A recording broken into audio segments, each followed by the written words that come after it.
Hi everybody. Tonight, I would like to invite you to settle down into the gentle hush of nightfall, letting your mind drift softly as I unfold for you a story wrapped in layers of mist, shadows, and secrets. A story that begins long ago, in a world where silence spoke louder than swords, and the softest footsteps changed the course of empires. This is the quiet unfolding of why the ninja, a name whispered with wonder and unease, remain a mystery woven into the fabric of time. It begins not with the clash of armies or the thunder of war drums, but with a hush, a subtle quiet that settled over the land when the sun slid behind the darkened ridges of cedar forests. In those moments, as lanterns flickered to life in wooden villages, an ancient awareness stirred within the hearts of common folk, a sense that unseen eyes might be watching from the shadows of the trees, or from the narrow slits of rooftop tiles, an awareness that perhaps, in the vast theatre of lords and warriors, a different kind of actor moved unseen, a whisper among the roar.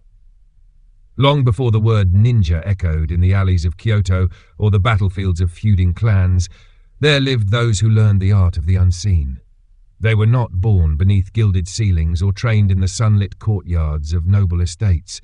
They came from the earth itself, sons of farmers who knew the rhythm of the soil, daughters of healers who understood the silent language of wounds, orphans of villages raised by warlords chasing fleeting glory. These men and women moved with the patience of the creeping fog, with the surety of rain upon silent leaves. They learned from nature itself, blending with the murmurs of wind, slipping unnoticed along the folds of forest paths. While mighty warlords rallied armies and proclaimed their names in echoes across valleys, these shadow walkers remained nameless. Their lives were not marked by banners or chiseled on stone. They watched, listened, and learned, not for conquest, but for survival. In the secluded provinces of Iga and Koga, hidden behind veils of thick mist and dense woodland, small communities began to foster this quiet craft. Here, among the low hills and winding paths, stories tell of scattered wanderers. A monk versed in ancient Chinese war tactics, a ronin cast out from his master's service, a healer versed in the poisons and cures of forgotten herbs. They came together, bound not by lineage or law, but by necessity and understanding. They shared knowledge whispered in the hush of dawn, exchanging techniques as the embers of night fires faded.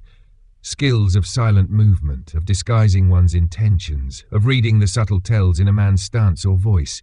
They were not soldiers. They were shadows, students of the unnoticed, the overlooked, the disregarded. And in time, they learned to use that which others ignored as a silent weapon. What they sought was never glory. Unlike the samurai whose swords gleamed beneath banners of their house, these men and women found power in remaining unseen, their triumphs known only to themselves or to those wise or desperate enough to hire them. Where the sword made a statement, they wove whispers that unraveled the ambitions of the powerful. But why, you may wonder, if they were so skilled, so practiced in the art of subterfuge, do they remain such an enigma today? Why is the figure of the ninja still cloaked in doubt, legend, and conflicting tales? Perhaps it is because they desired no legacy. Unlike the generals who penned their own victories into the annals of history, the ninja lived in the quiet spaces between records. To exist in secrecy meant to leave no record, no trace, no voice echoing in the corridors of official history. Their successes were sealed within the shadows, their failures buried deeper still. Those who employed them, the ambitious lord, the betrayed vassal, had every reason to erase all memory of their assistance. To admit the use of such means was to confess weakness, treachery, or desperation. And so deeds that may have shifted the tides of wars, altered the fate of houses, or spared countless lives, faded into silent oblivion. Yet in that silence something curious happened. The less they were known, the more they were imagined. The human mind, forever weaving tales in the absence of certainty, filled the gaps with visions darker, grander, and more fantastic than any truth. The ninja became phantoms in the popular mind, men who vanished into mist, who scaled sheer walls with bare hands, who moved with the swiftness of a falling leaf, and struck with the silence of a shadow passing over the moon. Truth blurred into myth. The more they evaded the harsh light of recorded history, the deeper their legend sank into the collective imagination. And perhaps in a way, that was their greatest skill, not the silent blade, or the hidden path, but the quiet mastery of being both real and imagined at once. They did not belong solely to the realm of warriors, nor entirely to the world of spirits and folklore. They drifted somewhere in between, the unseen thread in the grand tapestry of Japan's history, a thread that, when tugged, unravels both fact and fancy, truth and tale. And so tonight, as you listen, I ask you not to seek clear answers, nor expect sharp lines between legend and reality. Instead, let us walk together through the shaded paths of ancient Japan, where the hush of the forest mingles with the whispers of forgotten names. Let us wonder, softly and patiently, why some stories live on in the spaces where certainty ends and curiosity begins. This is the story of why the ninja are a mystery. And this, my friend, is only the beginning. In the cool hush of dawn, when the mists curled low over the ridges of Iga, a young boy once sat by the banks of a silent stream, his bare feet resting upon smooth stones chilled by the morning air. His name was never recorded in any scroll, nor sung in any battle song. Yet perhaps it is through him, and others like him, that we may glimpse the quiet heart of this mystery. The boy's village was small, hidden among the rolling folds of the mountain. The people who lived there did not speak much of the world beyond the forests. They grew their rice in the narrow terraces that hugged the hillsides, fished the clear streams, and watched the clouds as they drifted slowly over the sky, silent as whispered thoughts. But beneath this quiet life stirred something deeper. A current of unspoken knowledge passed from elder to youth in fragments, in gestures, in stories, told not in the loud boasting of other provinces, but in the gentle cadence of truth, veiled in parable. The boy listened. He learned to watch the wind ripple the surface of the water, to notice when the flight of birds fell silent, when a deer lifted its head, ears pricked toward some sound imperceptible to human senses.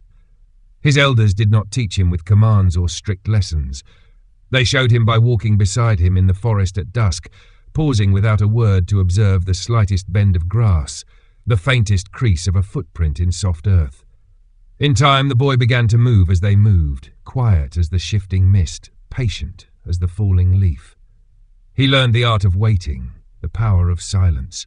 He discovered that in stillness the world revealed itself in ways unseen by those who rushed past with heavy footsteps and louder hearts. One morning, as the first pale light touched the tops of the pines, the boy's elder, an old man with a face lined like the bark of an ancient tree, spoke softly as they crouched beside a fox's faint trail. "Do you see him?" the elder whispered. The boy squinted into the shadows beneath a thicket.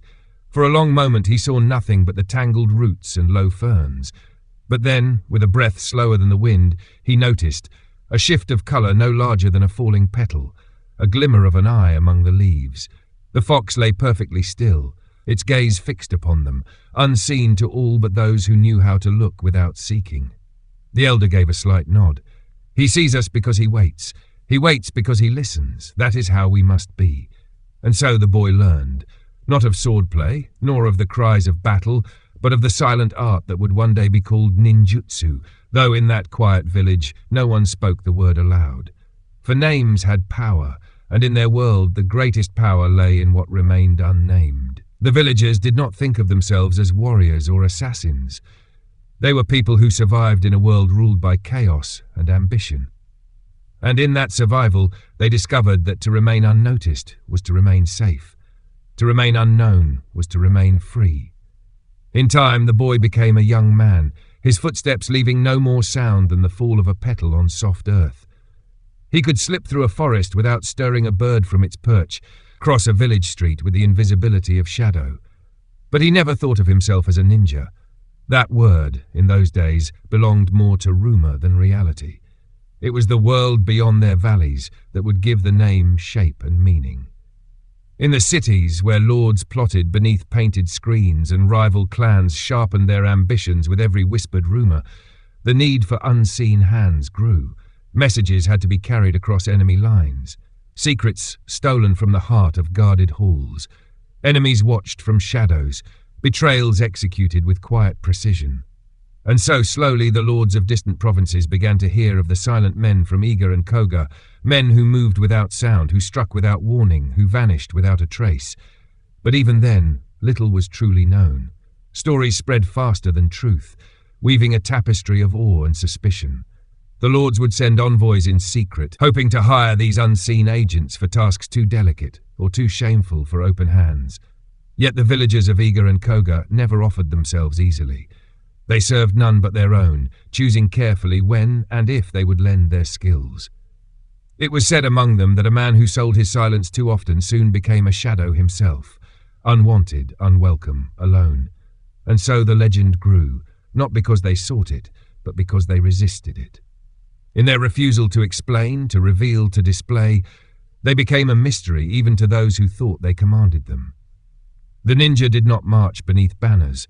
They left behind no scrolls of teaching, no grand lineage to be recorded by historians. They moved through the spaces between records, their existence confirmed only by the whispers left in their wake. It is here, perhaps, that we begin to understand why they remain so hidden within the folds of time. For when a man's life is built upon secrecy, his legacy can only ever be a shadow. The young man, now grown, would pass many years weaving his quiet path through a world loud with war, his name never recorded, his deeds never sung. Yet somewhere in the soft hush of a mountain morning, a fox lifted its head and saw him, and in that silent recognition a legacy endured. So even now, as the world spins far from those ancient days, perhaps their mystery lingers because they never truly vanished. They remain in the unseen moments of our world, the soft tread of a foot on fallen leaves, the quiet glance exchanged between strangers, the sudden hush of a forest when no cause can be found. For the ninja, in truth, were never only men of flesh and bone. They were the embodiment of the unseen, the unheard, the unnoticed. And perhaps that is why their story begins not with battle cries, but with a boy watching a silent fox beneath a dawn-lit sky. Far beyond the hills of Iga and the veiled woods of Koga, a different world stirred, a world of courts and castles, of silk-robed lords whose whispered words carried the weight of armies. In Kyoto's grand halls, where the shogun's power flickered like the flame of an oil lamp, alliances shifted as easily as the wind turned the direction of the autumn leaves. It was a world loud with ambition, heavy with suspicion, where a single word spoken in confidence might set fire to the fate of a clan. Into this web of rivalries and delicate treacheries, the shadow of the unseen men, those later called ninja, began to weave itself softly, almost imperceptibly. Not as conquerors, nor as celebrated heroes, but as a silent thread moving through the warp and weft of history's grand tapestry. It was during these years, when the Sengoku period drenched the land in the constant murmur of conflict, that certain lords, wise or perhaps desperate, began to hear of those elusive agents from the misty valleys. Whispers of men who could pass unseen into the heart of a rival's fortress, who could steal a scroll from beneath a warlord's pillow, who could extinguish a life with the subtlety of a falling leaf. Yet, with every tale, certainty became thinner, more fragile, like mist slipping through grasping fingers. One such lord, a minor daimyo of the Ki province, sat in his lacquered chamber, staring long into the wavering light of his lantern. His enemies pressed him on every side, and trust was a currency he no longer possessed. It was then that a shadow stirred at the edge of his court, not with the grand flourish of a warrior seeking service, but with a quiet glance, a soft word whispered through an intermediary.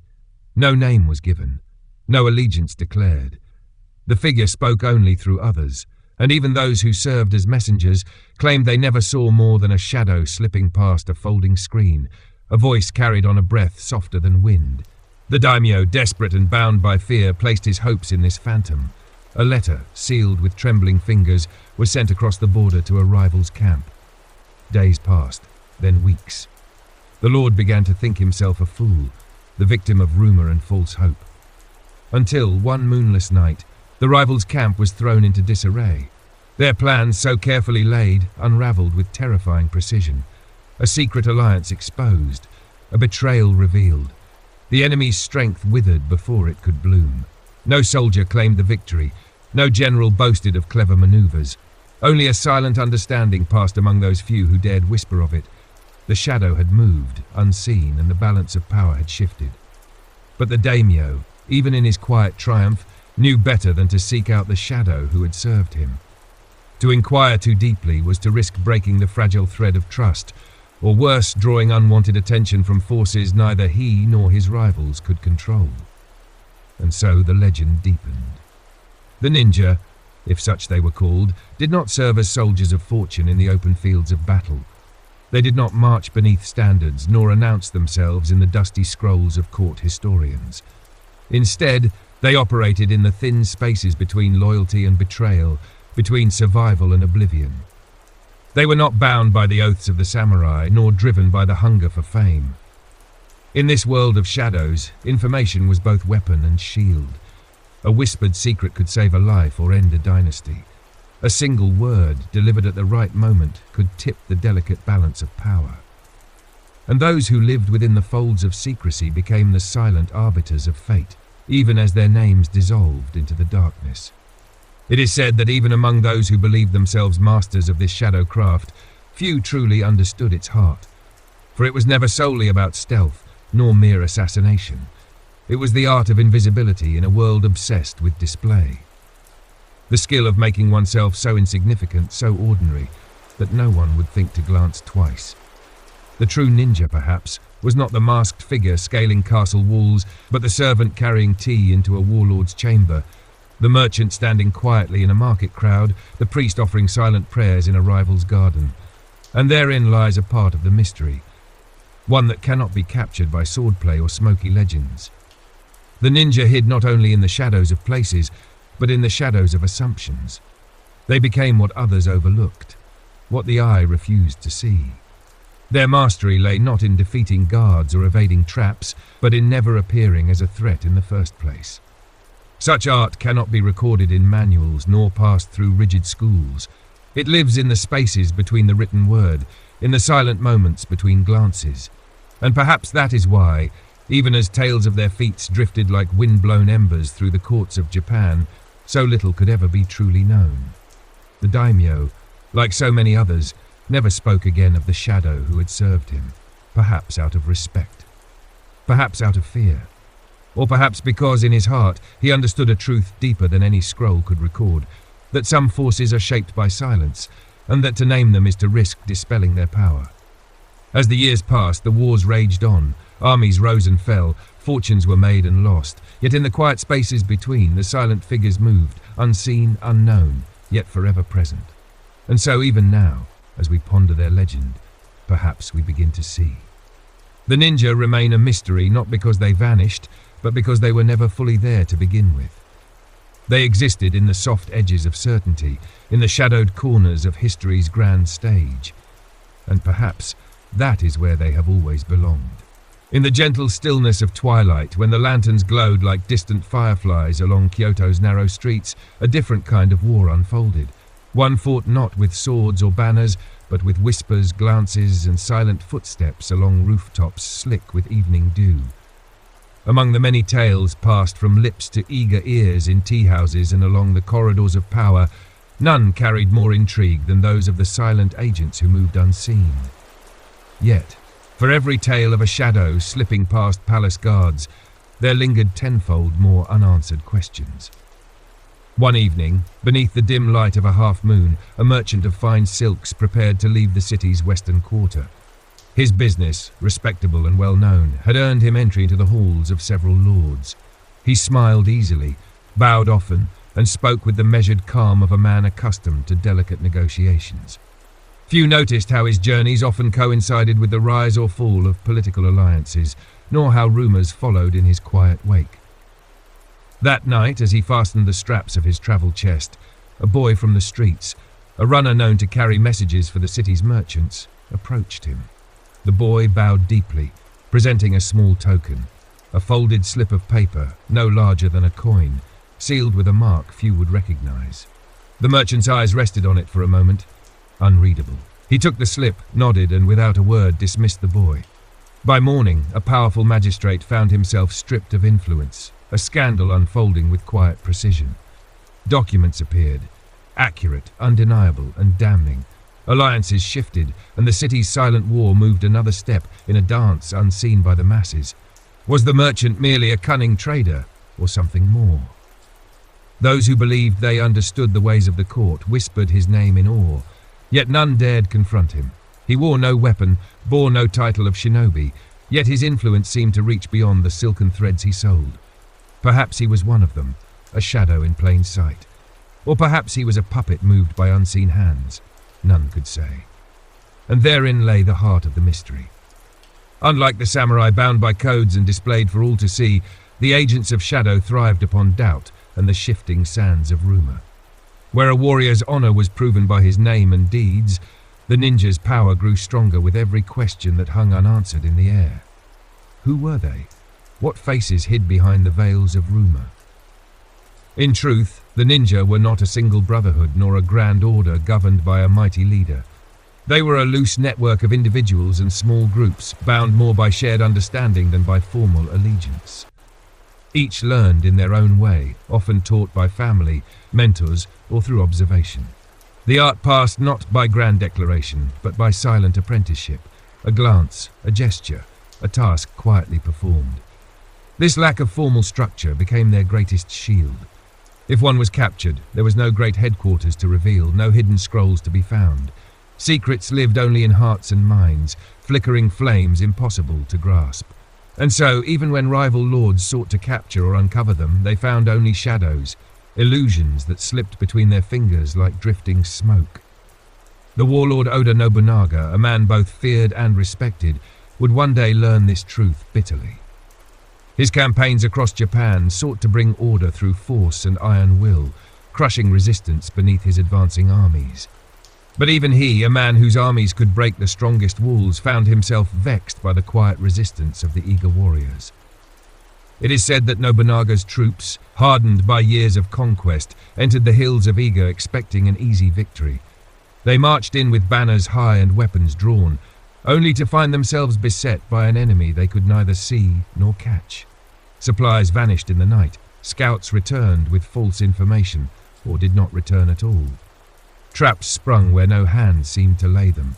Fear grew within the ranks, as tales of shadowy figures watching from the trees spread like wildfire. Men began to look over their shoulders at every snapping twig, every rustle of the leaves. And when Nobunaga finally succeeded in subduing Iga, it came at a cost so steep, so bitter, that even his triumph felt hollow.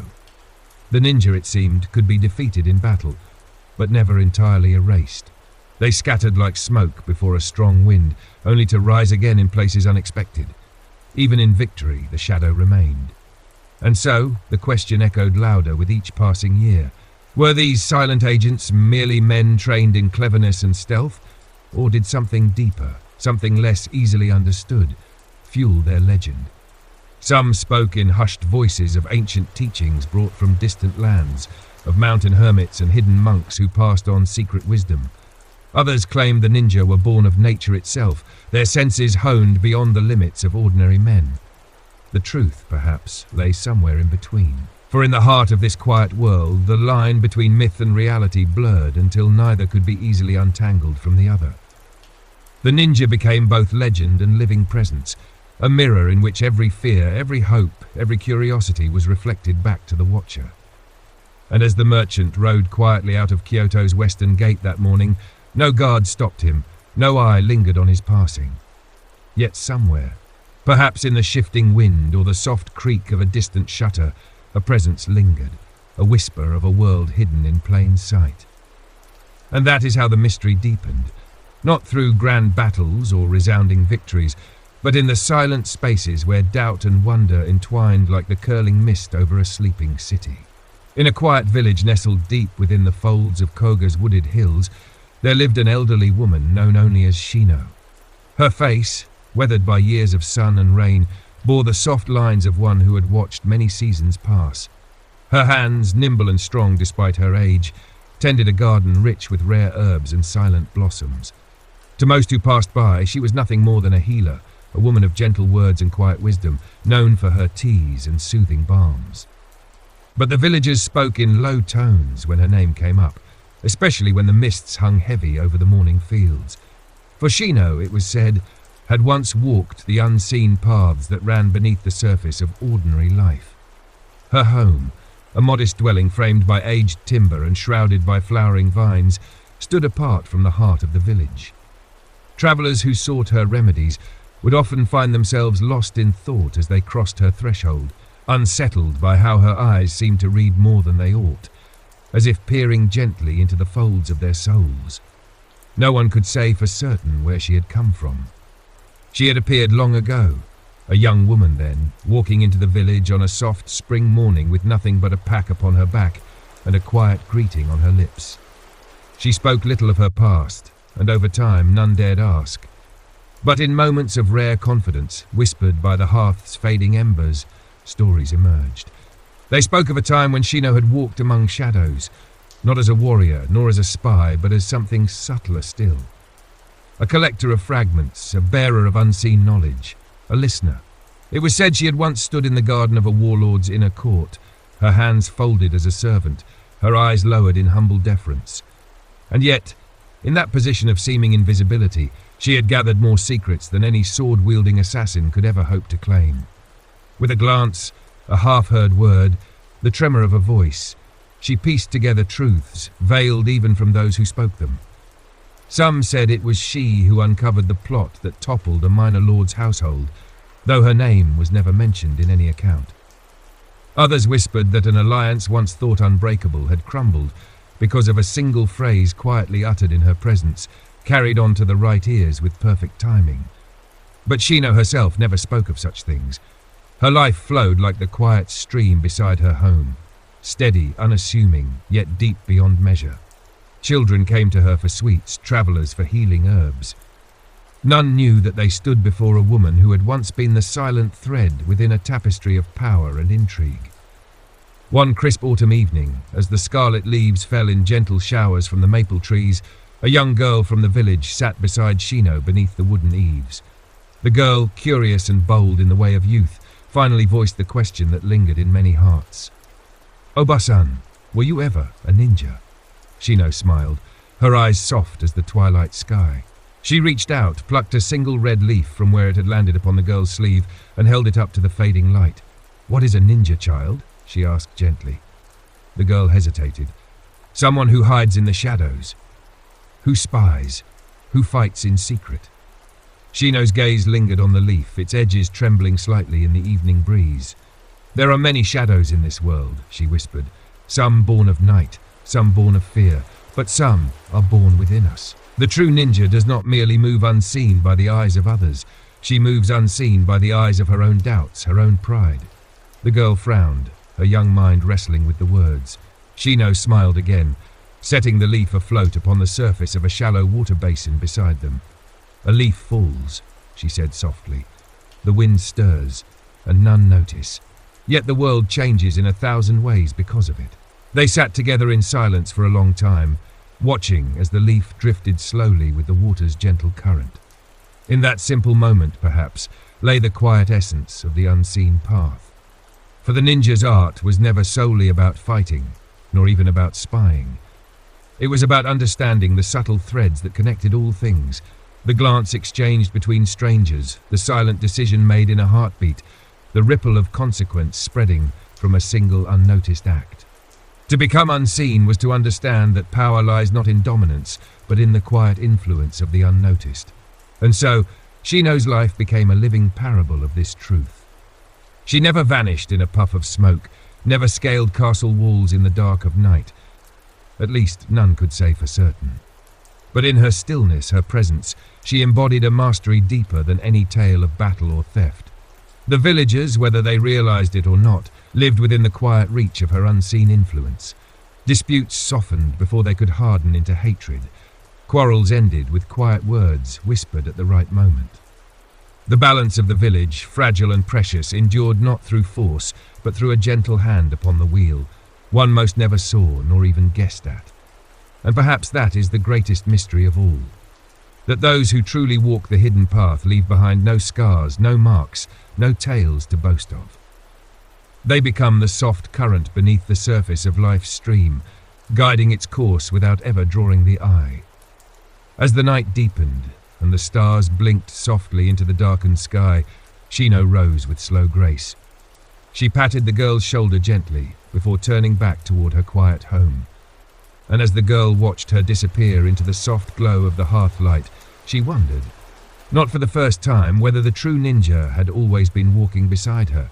Not in tales of daring and shadow, but in the silent, steady heartbeat of life itself. When the early mists unfurled across the rice paddies of Iga, veiling the narrow footpaths in soft grey, an old man named Tetsuo would begin his morning walk. His figure, lean and slightly stooped, moved with the quiet rhythm of a life well acquainted with the patient turns of the seasons. To most, he was a potter, his hands caked in the clay of the riverbanks, his life shaped by the wheel and the kiln. His wares, simple and sturdy, adorned hearths and homes for miles around. But those who passed him in the village lanes often felt, without knowing why, a curious sense of reverence. For Tetsuo, though never seen with sword or scroll, carried with him an air of quiet knowing, a presence not born of pride, but of profound stillness. It was said, though only in whispers, that Tetsuo had once walked paths hidden from the eyes of ordinary men. Not as a warrior nor as a thief, but as a messenger of shadows, a bearer of words so dangerous, so vital, that even the telling of them could shift the weight of nations. On a morning when the air hung thick with the sweet scent of damp earth, a traveller from the eastern provinces arrived in the village, seeking Tetsuo's craftsmanship. The man was young, cloaked in the robes of a wandering scholar. His face bore the earnest lines of one untested by the world's deeper cruelties, and his voice carried the clipped cadence of the cities beyond the mountains. He came not for pots, though he asked politely for one. His true purpose, thinly veiled beneath pleasantries, was of a different nature. As the scholar stood beside the potter's wheel, watching clay spin beneath Tetsuo's careful hands, he finally spoke. "Master Tetsuo," the scholar ventured, "they say the potter's art is in shaping the unseen. The hollow space within, the emptiness, is what makes the vessel useful. Is it not so?" Tetsuo's hands moved without pause, the soft curve of a bowl taking form beneath his fingers. His eyes, dark as the river's depth, did not rise. "A pot is made of clay," he replied, his voice soft as falling ash, "but it is the space within that holds meaning." The scholar hesitated, then leaned forward slightly. "And is it not the same with the art of the shadow? With those who walk unseen?" For a long moment, only the soft hiss of the turning wheel filled the space between them. Then, slowly, Tetsuo lifted his gaze. His eyes held neither surprise nor anger, only a depth that seemed to stretch beyond the walls of the workshop. "Many speak of shadows," he said at last, "as though they are something apart from the world. But shadow cannot exist without light, and light cannot cast shadow unless there is form." The scholar opened his mouth, perhaps to press further, but Tetsuo continued, his voice even, calm. "A man may walk unseen," he said, "but he does not vanish. He becomes the space between, the space where others do not look, the hollow of the world's attention." The wheel slowed. The bowl now stood perfect in its simplicity, nothing ornate, nothing loud, just a vessel, waiting. "The unseen," Tetsuo whispered almost to himself, "is merely the unnoticed." The scholar lowered his eyes, sensing the weight of something just beyond his understanding. Perhaps, in that moment, he glimpsed the truth so many missed, that the art of the shadow was not magic, nor trickery, nor illusion. It was the art of understanding human nature, the blind spots of pride, the assumptions of the powerful, the arrogance that made men overlook the quiet and the plain. Tetsuo returned to his work, saying nothing more. The scholar, after a respectful bow, took his leave with the purchased pot in his hands. A simple thing, yet perhaps in time more valuable than any whispered secret. But later that evening, as the sun slid behind the cedar-crowned ridges, a curious sight unfolded in the village square. An elderly messenger arrived, his back bent, his steps slow. He carried no emblem, no mark of noble house, only a plain satchel upon his side. With quiet dignity, he approached Tetsuo's humble home, exchanged a brief nod, and departed as quietly as he had come. Those who noticed spoke little, for in villages such as these, the wise learned early to let some things pass without remark. But in that silent exchange, the old threads of an unseen network stirred once more.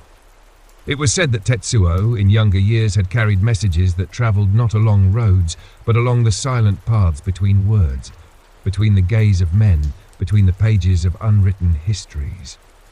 He had memorized entire scrolls with a glance, delivered knowledge across provinces without ink or paper. His skill was not in hiding, but in never drawing attention. the potter's apron, the clay-stained hands. These became his shield, his mask, his perfect invisibility. For who looks twice at a man covered in the honest labour of earth and fire? And so in time his legend remained not as a warrior of the shadows, but as something purer. A man who understood that true power lay not in strength or even in cunning, but in presence without presence, in action without trace. That night, as the stars shimmered against a velvet sky, Tetsuo sat alone by the soft flicker of his hearth. Before him rested the simple bowl he had crafted that morning, its hollow core glowing faintly in the firelight. He reached out, traced its rim with a thoughtful finger, and allowed a rare smile to touch his lips. For in that quiet moment, perhaps he remembered all the lives he had touched, not with swords, nor with whispered threats, but with the gentle, unnoticed turning of fate's wheel. And the mystery deepened, not in the deeds of daring or the shadows of combat, but in the realization that the truest ninja might be the one you passed on a quiet street, the one whose name you never knew, the one who shaped the world with a touch softer than the turning of clay. When the plum blossoms began to open, dotting the pale branches with blushes of pink and white, the mountains of Iga softened with the promise of spring. It was during this delicate season that a man named Genzo returned to the village of his youth, a place he had not seen in over 20 years. He arrived on foot, dressed plainly in the robes of a wandering monk, his sandals worn and dusty. His head was shaved, his bearing quiet, and though he bowed to every gate and greeted each passerby with humble words, there was something about his presence that caused even the most casual observer to pause. Perhaps it was the way he moved, too silent, too balanced, each step placed with a deliberateness born of years walking paths both spiritual and shadowed. Or perhaps it was the way the village dogs did not bark at him, only watched with mild curiosity, as if they remembered some fragment of scent from long ago. Genzo was not returning to reclaim his place. He had no family left, no home to restore. He came instead to offer his silence, to walk once more among the trees that had once taught him how to listen. Long ago he had been a student of the old ways, not in a school, not under a banner, but beneath the broad arms of pine trees and the careful eyes of elders who spoke seldom and watched much. He had learned to read the shifting winds by the tilt of a crane's wing, to tell the mood of a gathering by the tension in the air. He had learned when to act and when to vanish. But war, like fire, consumed all things, and Genzo had been called away in the service of a lord whose name had long since faded from memory. The years that followed took him far from the quiet rhythms of Iga, into the courts of great men, across battlefields and through the dim corridors of power where the game of shadows played endlessly. He served as only those of his path could, unseen, unremembered, but always present. Until one day, many years later, a message reached him in the form of a folded paper tucked into the hollow of a tree along an old pilgrimage trail. Its words were few. No name was signed, only a phrase they had once used in their youth between trusted brothers of the shadow. Come home. The last fire is fading. And so he had come. The village welcomed him with polite warmth, for in places like Iga, strangers were treated with respect and questions were rarely pressed. Genzo took up residence in a small hut on the edge of the forest, where the river curved gently like a sleeping serpent. He tended the shrine there, sweeping its stones and lighting incense. But in the evenings, when the sky turned to ash and the wind moved like memory through the trees, he walked the old forest paths. And it was there, amid the soft rustle of pine needles and the low call of owls, that he met the others. They came not in groups, nor with ceremony, but one by one over the course of quiet nights. Men and women now grey-haired and weathered, each bearing the unmistakable air of those who had once walked unseen. No names were exchanged. There was no need. They sat together on moss-covered stones or beneath the dripping branches of cedar groves, and in their silence they shared more than words ever could. One night, a woman with a slight limp brought a small bundle wrapped in faded silk. Within it lay an object no larger than a child's palm, a tiny lacquered box, bound with an old cord. She offered it to Genzo with a bow, her eyes lowered, her voice soft as rain. It was his, she said simply. Genzo took the box with care, his fingers brushing the worn cord. He did not need to open it to know what it held. For inside was not gold, nor weapon, nor scroll, but a memory sealed long ago by someone who had once walked at his side, someone whose steps would never again return to these woods.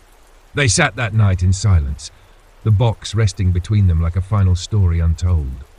As days passed, the gatherings grew, not in number, but in depth. Each meeting became a moment of shared remembrance, not of missions or victories, but of stillness, of the lives they had protected, the choices they had made, the things they had given up. For the way of the shadow was not merely one of concealment. It demanded sacrifice. To become unseen was to let go of pride, of recognition, of self. To preserve peace without ever being known for it. To alter the fates of others and ask nothing in return. And now, in these fading years, they had returned not to boast or reclaim, but to witness one another. To see, perhaps for the first time, the weight each carried in silence. One evening, as the stars stretched long across the heavens, Genzo stood before the shrine and lit a single lantern. Its flame wavered gently, casting a circle of light in the surrounding dark. He whispered no prayer. He simply stood there, letting the warmth of the flame touch his face, his eyes closed to the night wind. Perhaps, he thought, the greatest mystery of their kind was not how they vanished, but how they endured. How they carried the world upon their backs without ever asking to be seen.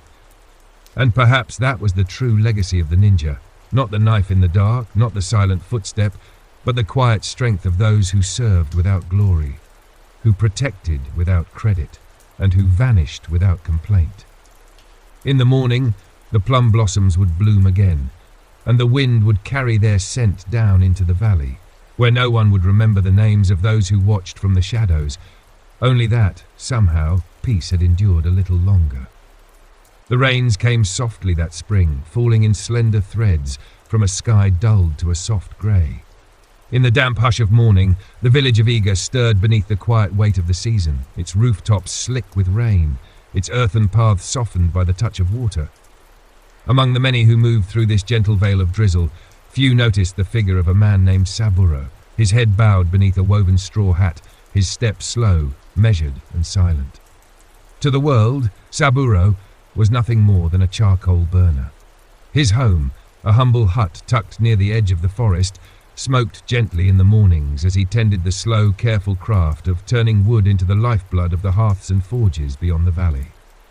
Children sometimes came by to watch him at his work, fascinated by the strange, smouldering mounds of earth and the low, hissing fires beneath. Yet no child, nor any villager, ever saw the way Saburo moved when he thought no eyes were upon him. The way his feet met the earth with a soft grace that left no imprint in the softened ground.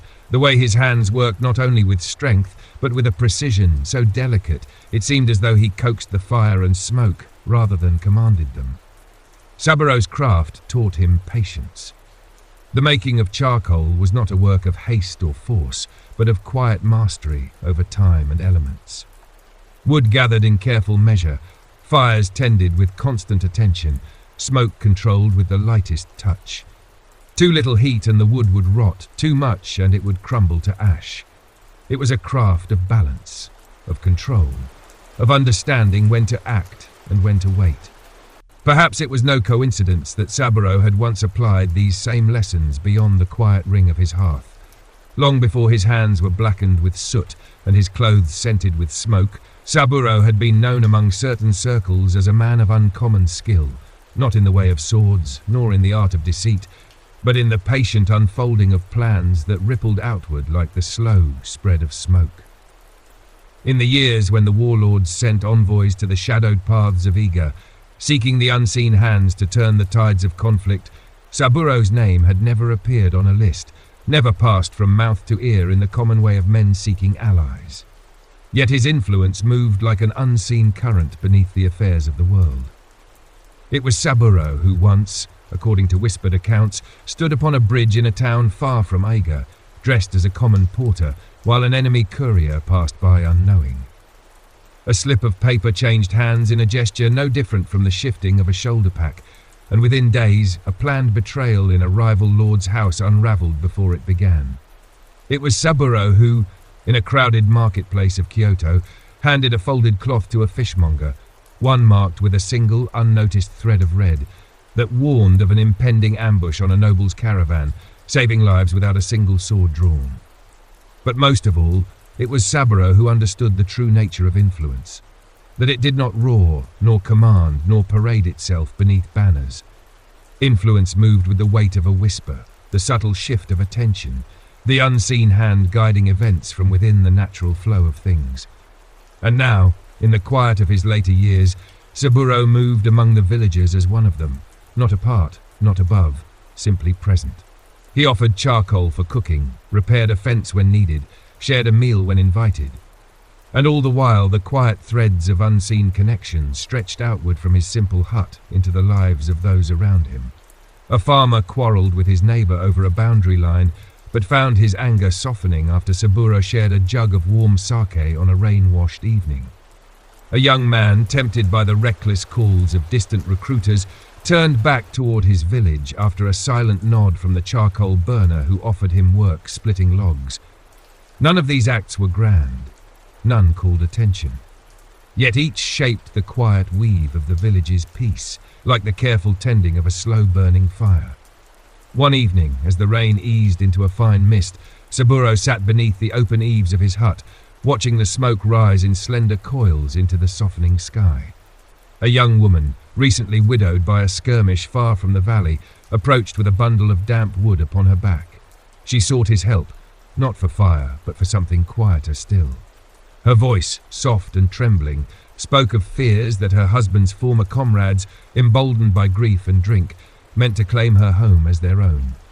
She did not ask for intervention, nor for protection, only for advice. He said nothing at first, only nodded, his eyes resting upon the slow dance of smoke in the air. After a long moment he rose, took from his hearth a small, carefully prepared bundle of charcoal, and placed it gently in her hands. "Offer this at the shrine," he said softly, "with your prayer." The woman blinked, uncertain, but took the bundle with quiet gratitude. That night, as the village settled beneath the gentle hush of falling rain, the trouble she feared never came. The men who had boasted of their plans found themselves distracted, one by a sudden quarrel among themselves, another by a quietly delivered message from a distant relative. By morning, they had departed the valley entirely. No word was spoken of Saburo's involvement, no credit sought. Only a quiet understanding passed among those who knew how such things often worked.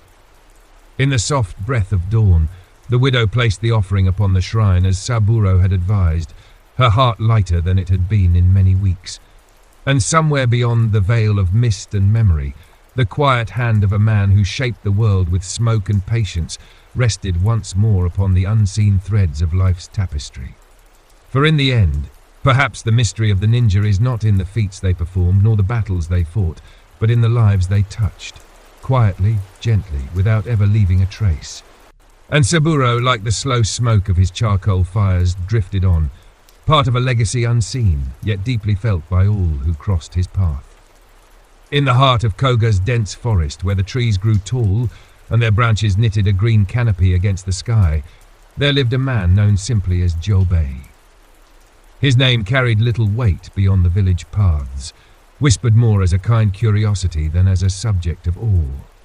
To most, he was a simple hunter, a man of the woods whose skill with traps and knowledge of the forest paths provided him with a modest, honest living. But in a land where history flowed like an underground river, unseen but ever present, names and appearances often served as veils for deeper truths. Jobei moved through the forest as a shadow would, light, unobtrusive, and with a patience only years of silent tracking could teach. The animals he hunted rarely saw him before it was too late, yet none ever suffered needlessly. He took only what he needed, leaving the balance of the forest untouched. And it was perhaps this quiet reverence for life that set him apart. Among the elders, whispered over bowls of hot rice wine in the evenings, tales surfaced, never bold declarations, only passing remarks laced with knowing glances. It was said that Jobei had once been something other than a hunter. Long before the wars settled into uneasy peace, Jobei had travelled beyond the forests of Koga, far into territories torn by rival warlords and shifting allegiances. But he did not carry sword or spear. His weapon was knowledge, of terrain, of habits, of human nature itself.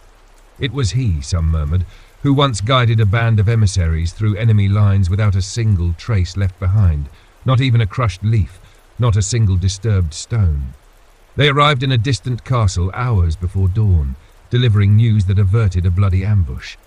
None outside that circle ever knew how it had been done. Others claimed that Jobei had led a wounded lord's heir across 3 provinces under the guise of a humble fisherman, evading pursuers whose numbers dwarfed his own slender resources. The heir reached safety. The pursuers, baffled by vanished tracks and misleading trails, gave up the chase after weeks of futile search. But Jobei never confirmed nor denied these tales. He lived among the villagers as a man content with simplicity, mending snares, tending to his modest home, sharing a quiet meal with neighbours when invited. Yet there was one story, seldom told, that lingered like a soft echo in the hearts of those who remembered. It was during a spring when the rivers swelled with snowmelt and the roads turned to mud. A young woman, daughter of a farmer, vanished from her home one misted morning. The villagers searched for days, fearing the worst, bandits, wolves, or worse still, the darker hearts of wandering soldiers. When hope seemed lost, Jobei left quietly in the night, carrying nothing but his hunting bow and a small pouch of dried rice. No one saw him depart. For 3 days and nights the village held its breath. And then at dawn on the 4th day, Jobei returned, the girl walking beside him, her clothes torn, her face pale, but alive and unharmed. He said nothing of where he had found her, nor of what had transpired. The girl herself, in time, spoke only of a soft voice in the darkness, a steady hand that guided her steps, and the sound of a bowstring humming softly in the night. The men, rumoured to have taken her, vanished from the province soon after, their fate never spoken of again. Jobei resumed his hunting as though nothing had changed. He asked for no thanks, took no reward. And the village, bound by its quiet understanding of the ways of the world, let the story settle into the soft earth of memory. Yet in that silent act, something deeper unfolded, a quiet revelation of what it meant to walk the path of the unseen. For the ninja's art was never merely about the taking of life, nor the gathering of secrets. It was, at its heart, an understanding of balance, of when to act and when to stand still, of when the softest hand could save a life where a blade would only take it.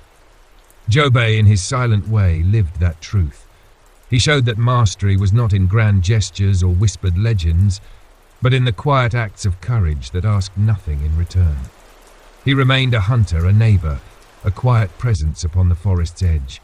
But in his every step, in every soft glance toward those around him, he carried the weight of a legacy unseen.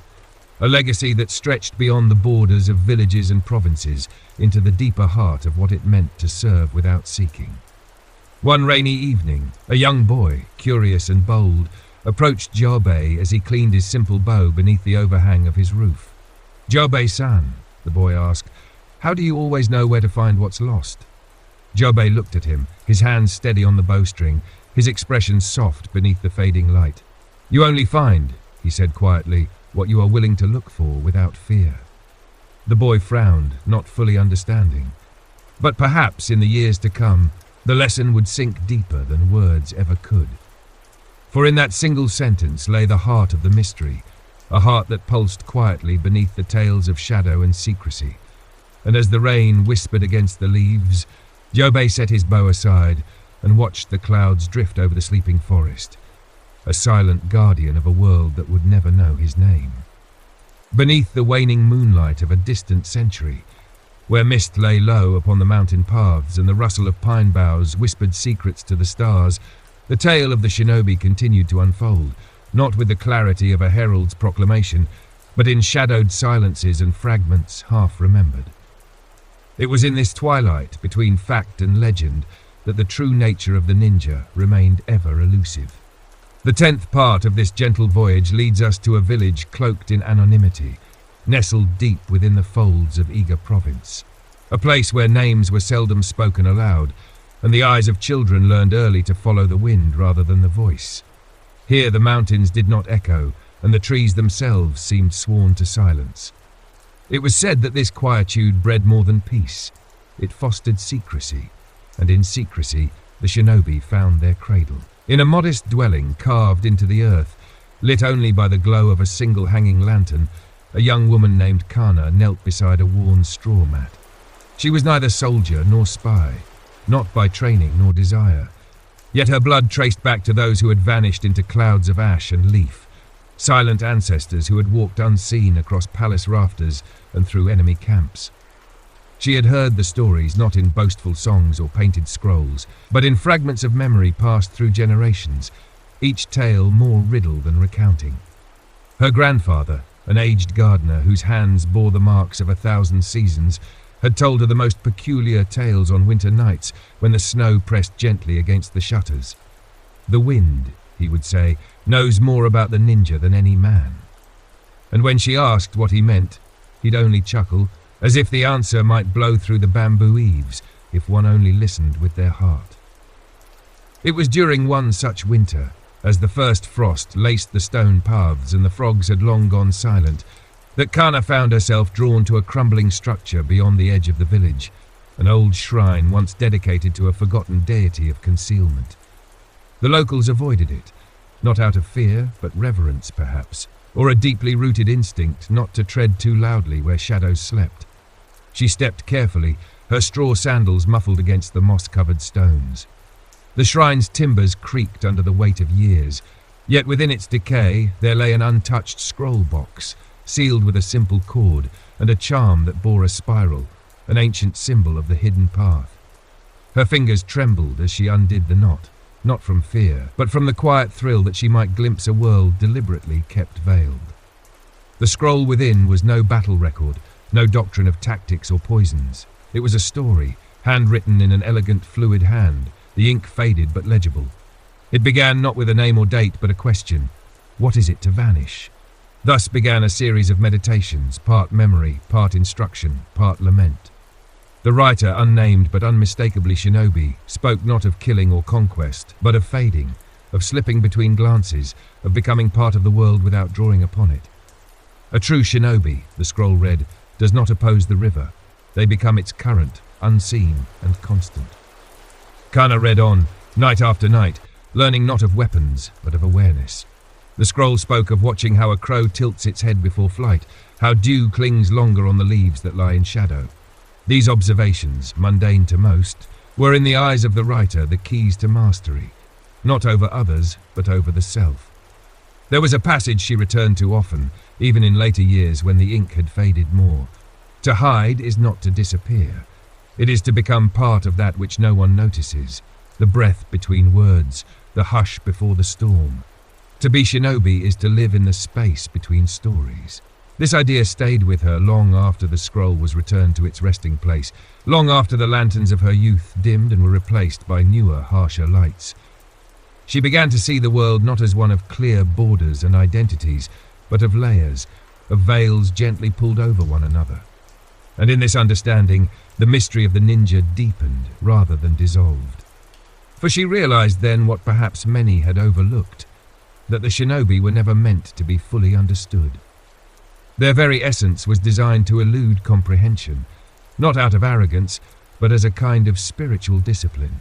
In a world that thirsted for definitions and classifications, the ninja remained an open-ended question. As Kana grew older, her own life unfolded with the same quiet elegance as the scroll. She married a potter who shaped clay with the same reverence she had once read words.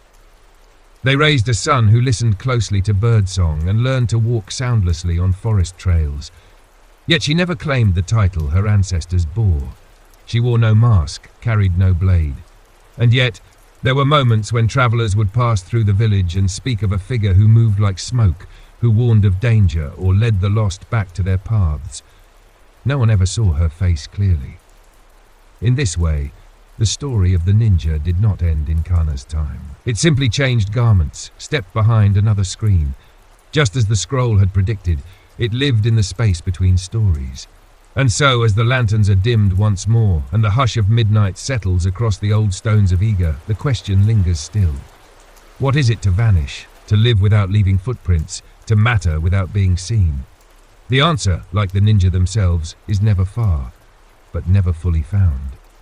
Let sleep take you gently now, cradled by shadows and the steady rhythm of forgotten footsteps echoing faintly beneath the trees.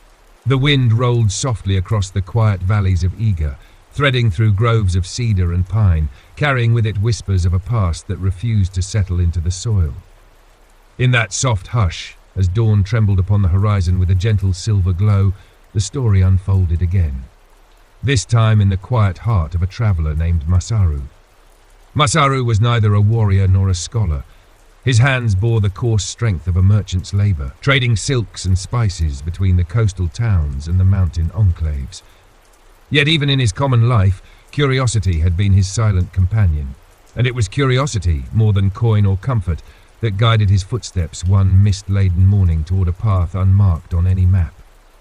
It began with a simple rumour, passed from the lips of an aging porter at a way station. A place, he said, where the very shadows seemed alive. A hamlet so quiet that travellers often passed it without knowing. "They say the ninja come from there," the porter whispered, with a half-smile and a glance over his shoulder, as though the trees themselves might overhear. Masaru, stirred by something deeper than mere intrigue, found himself tracing the old road that led beyond the familiar trading routes. The way grew narrow, swallowed by thick woods where sunlight dappled in soft, restless patterns. It was not the path itself that felt unusual, but the silence it seemed to cradle, an expectant quiet, as though the forest waited for him to pass before it might exhale. Hours melted gently away beneath his measured steps. Occasionally he glimpsed fleeting movements at the edge of vision. A fox darting between roots, a raven alighting silently upon a crooked branch. But no sound greeted him, no voices, no bells of a distant shrine. Even his own breathing seemed softened by the air itself. At length, he reached a clearing bathed in a hushed amber glow of afternoon. There stood a small cluster of wooden dwellings, low to the ground, blending almost seamlessly with the earth. The village was neither abandoned nor bustling, rather it seemed suspended in a kind of quiet harmony. Men and women moved without haste, speaking in low tones, their faces calm but unreadable. They looked upon Masaru with a gaze that was neither curious nor wary, a look that felt like acknowledgement without invitation. Masaru, uncertain whether to speak or remain silent, inclined his head in a respectful bow. To his mild surprise, an elderly man tending a small garden returned the gesture with a slow nod before continuing his quiet labour. He wandered the narrow lanes, guided more by instinct than intention, until he came upon a well at the heart of the village. There sat a woman of indeterminate age, her garments plain yet marked with an elegant simplicity that seemed almost ceremonial. She glanced at him, her expression serene. "You've come far," she said softly, her voice like the murmur of water over stone. Masaru, choosing his words with care, answered, "I seek no trouble, only understanding." The woman offered the faintest of smiles. "Understanding," she echoed, as though tasting the word. "And do you believe such a thing is given? Or found?" He hesitated, sensing the depth beneath her question. "Perhaps it is glimpsed," he replied. She nodded once, then turned her gaze toward the forest's edge. "The ninja are not born of blades and shadows. They are born of this, of quiet moments and patient hearts. What you seek is not a name nor a face. It is a way of seeing, of being unseen." Masaru felt an unexpected warmth in his chest, not the thrill of discovery, but the slow, profound settling of something he could not name. "Then they are still among us?" Her eyes met his, calm as still water. "When is the wind not among us?" With that she rose gracefully and walked away, her steps making no sound upon the earth. Masaru watched her vanish into the fold of the village, leaving behind only the soft sway of the well's bucket rope. He lingered until the sun began its slow descent beyond the hills. The villagers moved with the same unhurried rhythm, casting long, slender shadows that stretched like silent sentinels along the ground. No one approached him further, yet he felt no disdain nor dismissal, only the quiet understanding that his presence was accepted for what it was, a moment, passing as all moments do. When at last he retraced his steps back through the forest, the air felt lighter, the world quieter. He carried no token, no scroll, no secret password. Only the memory of a village that moved like a whispered thought within the mountains. In years to come, Masaru spoke little of what he had seen, not because of fear, nor at the behest of any vow, but because some truths dwelled best in the hush between words.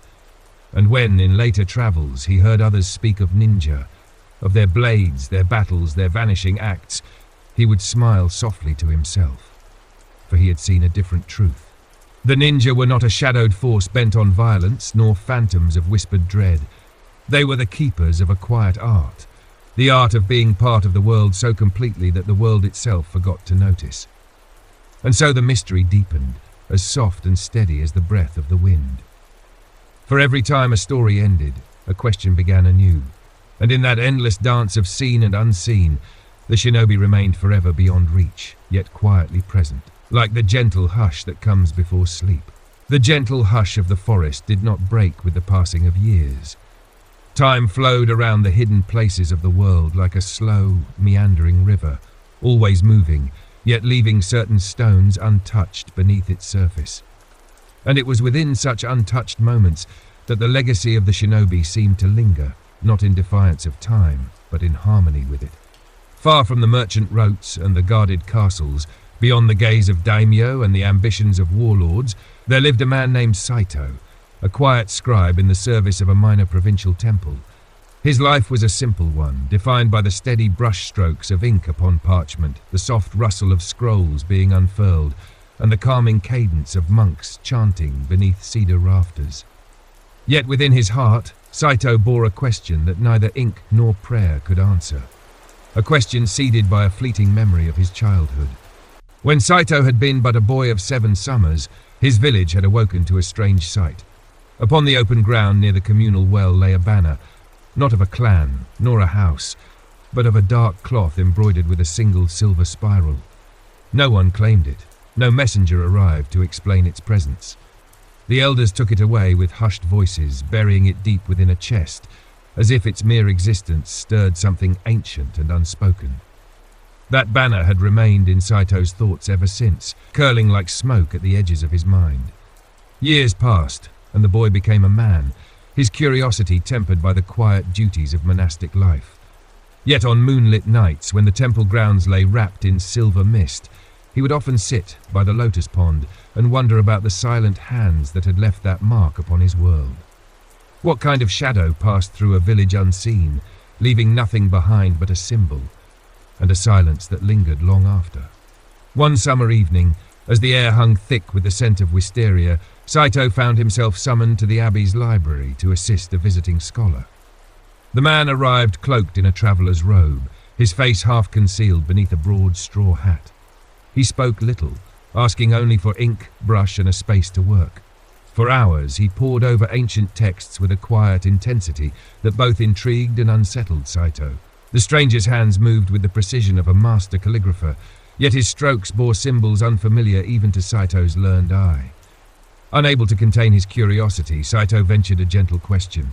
"You study the old ways. Are they for prayer or for war?" The scholar did not look up. His voice, when it came, was soft and measured. "Neither, and both. The old ways are a path, like a shadow beneath the wind." The words hung in the air, delicate as a spider's thread. Saito felt them settle deep within him, stirring something he could neither name nor fully understand. As the evening deepened, the scholar finally closed his scroll and regarded Saito with eyes that seemed both young and ancient at once. "You wonder about the ones who vanish," he said softly. "Those you call shinobi." Saito's heart quickened, but he nodded without speaking. The man offered a faint smile, not one of mockery nor of secrecy, but of quiet recognition. "They are not ghosts nor demons. They are watchers of the silent path. They see without seeking. They act without trace. Their power is not in the blade, but in the space between moments." With that, the scholar gathered his tools, bowed once, and departed into the soft veil of night. Saito watched him go, a single question trembling upon his lips but never spoken. Somehow he knew it did not need asking. That night, long after the chants had faded and the lamps were dimmed, Saito unrolled a blank scroll and dipped his brush in ink. He began to write, not with the practiced hand of a scribe, but with the tentative curiosity of a seeker. He wrote of shadows that lived beside the light, of hearts that moved with the rhythm of the unseen, of lives woven quietly into the fabric of the world. As the brush danced softly upon the parchment, a thought settled gently in his mind, clear and calm as still water. Perhaps the ninja were not meant to be understood, nor hunted in history's pages. Perhaps their truth lived only in the gentle recognition that some mysteries were the guardians of balance, the silent breath of the world that kept its louder voices in check.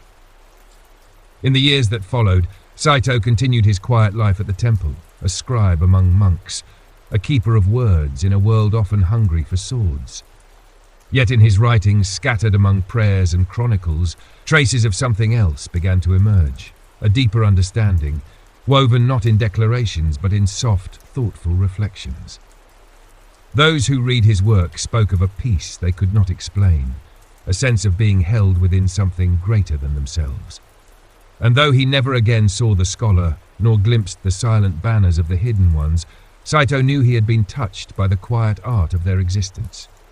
He had learned, as they had, to move gently within the world, to leave no scar upon its surface, yet to shape it all the same.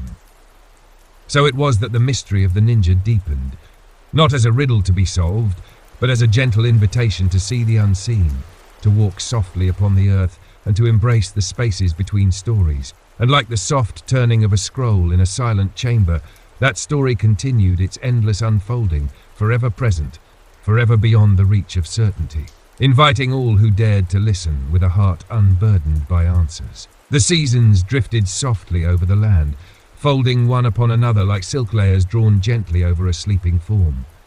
In the quiet corners of Japan, the unseen continued to weave their silent thread through the tapestry of history, unmarked by the clang of swords or the ink of official scrolls. The world of men turned upon its great wheels of ambition and war, yet somewhere in the folds of that grand design, the shinobi walked unseen, as silent as the falling of snow upon bamboo.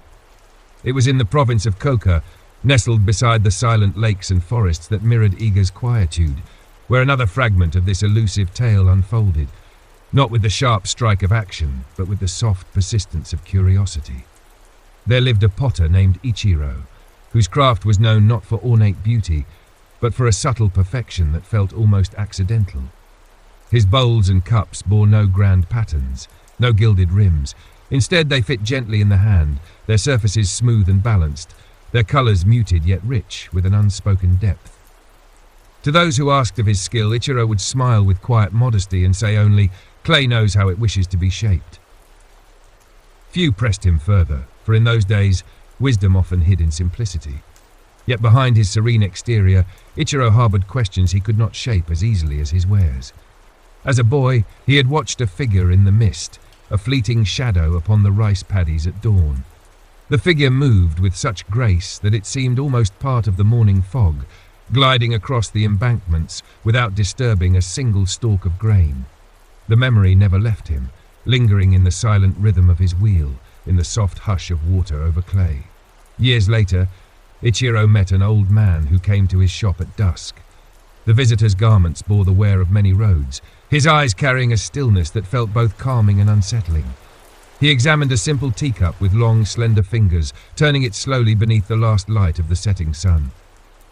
"You shape these with great care," the old man said softly. Ichiro nodded. "I try to let the clay guide my hands." The old man smiled faintly. "And does the clay ever teach you things you did not expect?" The question hung in the air, soft yet deliberate. Ichiro met his gaze and replied, "Often. It teaches me patience, and that some forms are only born when I stop trying to force them." The old man's smile deepened, though his eyes seemed to drift far beyond the walls of the small shop. "The art of the unseen is not so different." At those words, Ichiro felt a stirring within him, a quiet recognition, though of what he could not yet name. The old man set the cup down gently and turned to leave, pausing only to offer a parting thought. Sometimes, to understand a mystery, you must become part of it, without seeking to unravel it. Long after the old man's footsteps faded into the hush of evening, Ichiro pondered those words. That night, beneath a scarf with starlight, he sat beside his kiln, watching the gentle dance of flames. And in that quiet vigil, a thought blossomed softly in his heart. Perhaps the shinobi, like the clay he shaped, were not meant to be understood as men of war or shadow. Perhaps they were the embodiment of a way of being, an art as subtle as the turning of the wheel, as unseen as the shaping of air within the hollow of a vessel. Days passed into months, and Ichiro began to notice the world with a softer gaze. the silent patterns of nature, the way a leaf trembled before falling, the ripple upon a pond before a fish surfaced, seemed to speak with a language deeper than words. He moved among his neighbours with the same gentle attentiveness, finding meaning in their smallest gestures, their softest words. And though he spoke little of his musings, a quiet respect grew around him, as if others sensed the depth of a heart that listened without seeking to judge. One autumn evening, as the crimson leaves fell like whispered farewells upon the silent streets, Ichiro found a small token upon the steps of his workshop, a folded piece of parchment, marked only with a spiral drawn in pale ink. No name, no message, just the quiet echo of an ancient symbol. He opened it with a calm heart, half expecting it to bear instructions or secrets, but the paper was blank, and yet it spoke volumes. For in its emptiness, Ichiro saw the reflection of everything he had come to understand. The ninja did not leave messages in words or deeds alone. They left moments, unspoken understandings that required no explanation. Their mystery was not in what they did, but in how they remained part of the world without imprinting upon it. He tucked the blank parchment gently among his tools, a silent companion to his work. And though no one ever spoke of it, visitors who bought his pottery began to speak of a peculiar calmness that seemed to follow his creations, a quiet grace that made the simplest cup feel like a cherished heirloom. Years later, when Ichiro's name passed quietly into local legend, the story of the shinobi remained as elusive as ever. But in the hands of those who sipped tea from his cups or felt the curve of his bowls beneath their fingers, a quiet sense lingered. A sense of unseen hands guiding the world with gentle, watchful care. And so in the soft hush of a potter's wheel and the silent grace of a forgotten symbol, the mystery of the ninja deepened. Not with the clang of weapons nor the whisper of forbidden arts, but with the simple, profound truth that sometimes to leave no mark is the greatest form of presence. The unseen, it seemed, were never truly absent. They were simply waiting, for those patient enough to feel them in the quiet spaces of life, where the heart listens more keenly than the ear, and the soul sees more clearly than the eye. The seasons drifted softly over the land, folding one upon another like silk layers drawn gently over a sleeping form. In the quiet corners of Japan, the unseen continued to weave their silent thread through the tapestry of history, unmarked by the clang of swords or the ink of official scrolls. The world of men turned upon its great wheels of ambition and war, yet somewhere in the folds of that grand design, the shinobi walked unseen, as silent as the falling of snow upon bamboo. It was in the province of Korka, nestled beside the silent lakes and forests that mirrored Iga's quietude, where another fragment of this elusive tale unfolded, not with the sharp strike of action, but with the soft persistence of curiosity. There lived a potter named Ichiro, whose craft was known not for ornate beauty, but for a subtle perfection that felt almost accidental. His bowls and cups bore no grand patterns, no gilded rims. Instead, they fit gently in the hand, their surfaces smooth and balanced, their colours muted yet rich with an unspoken depth.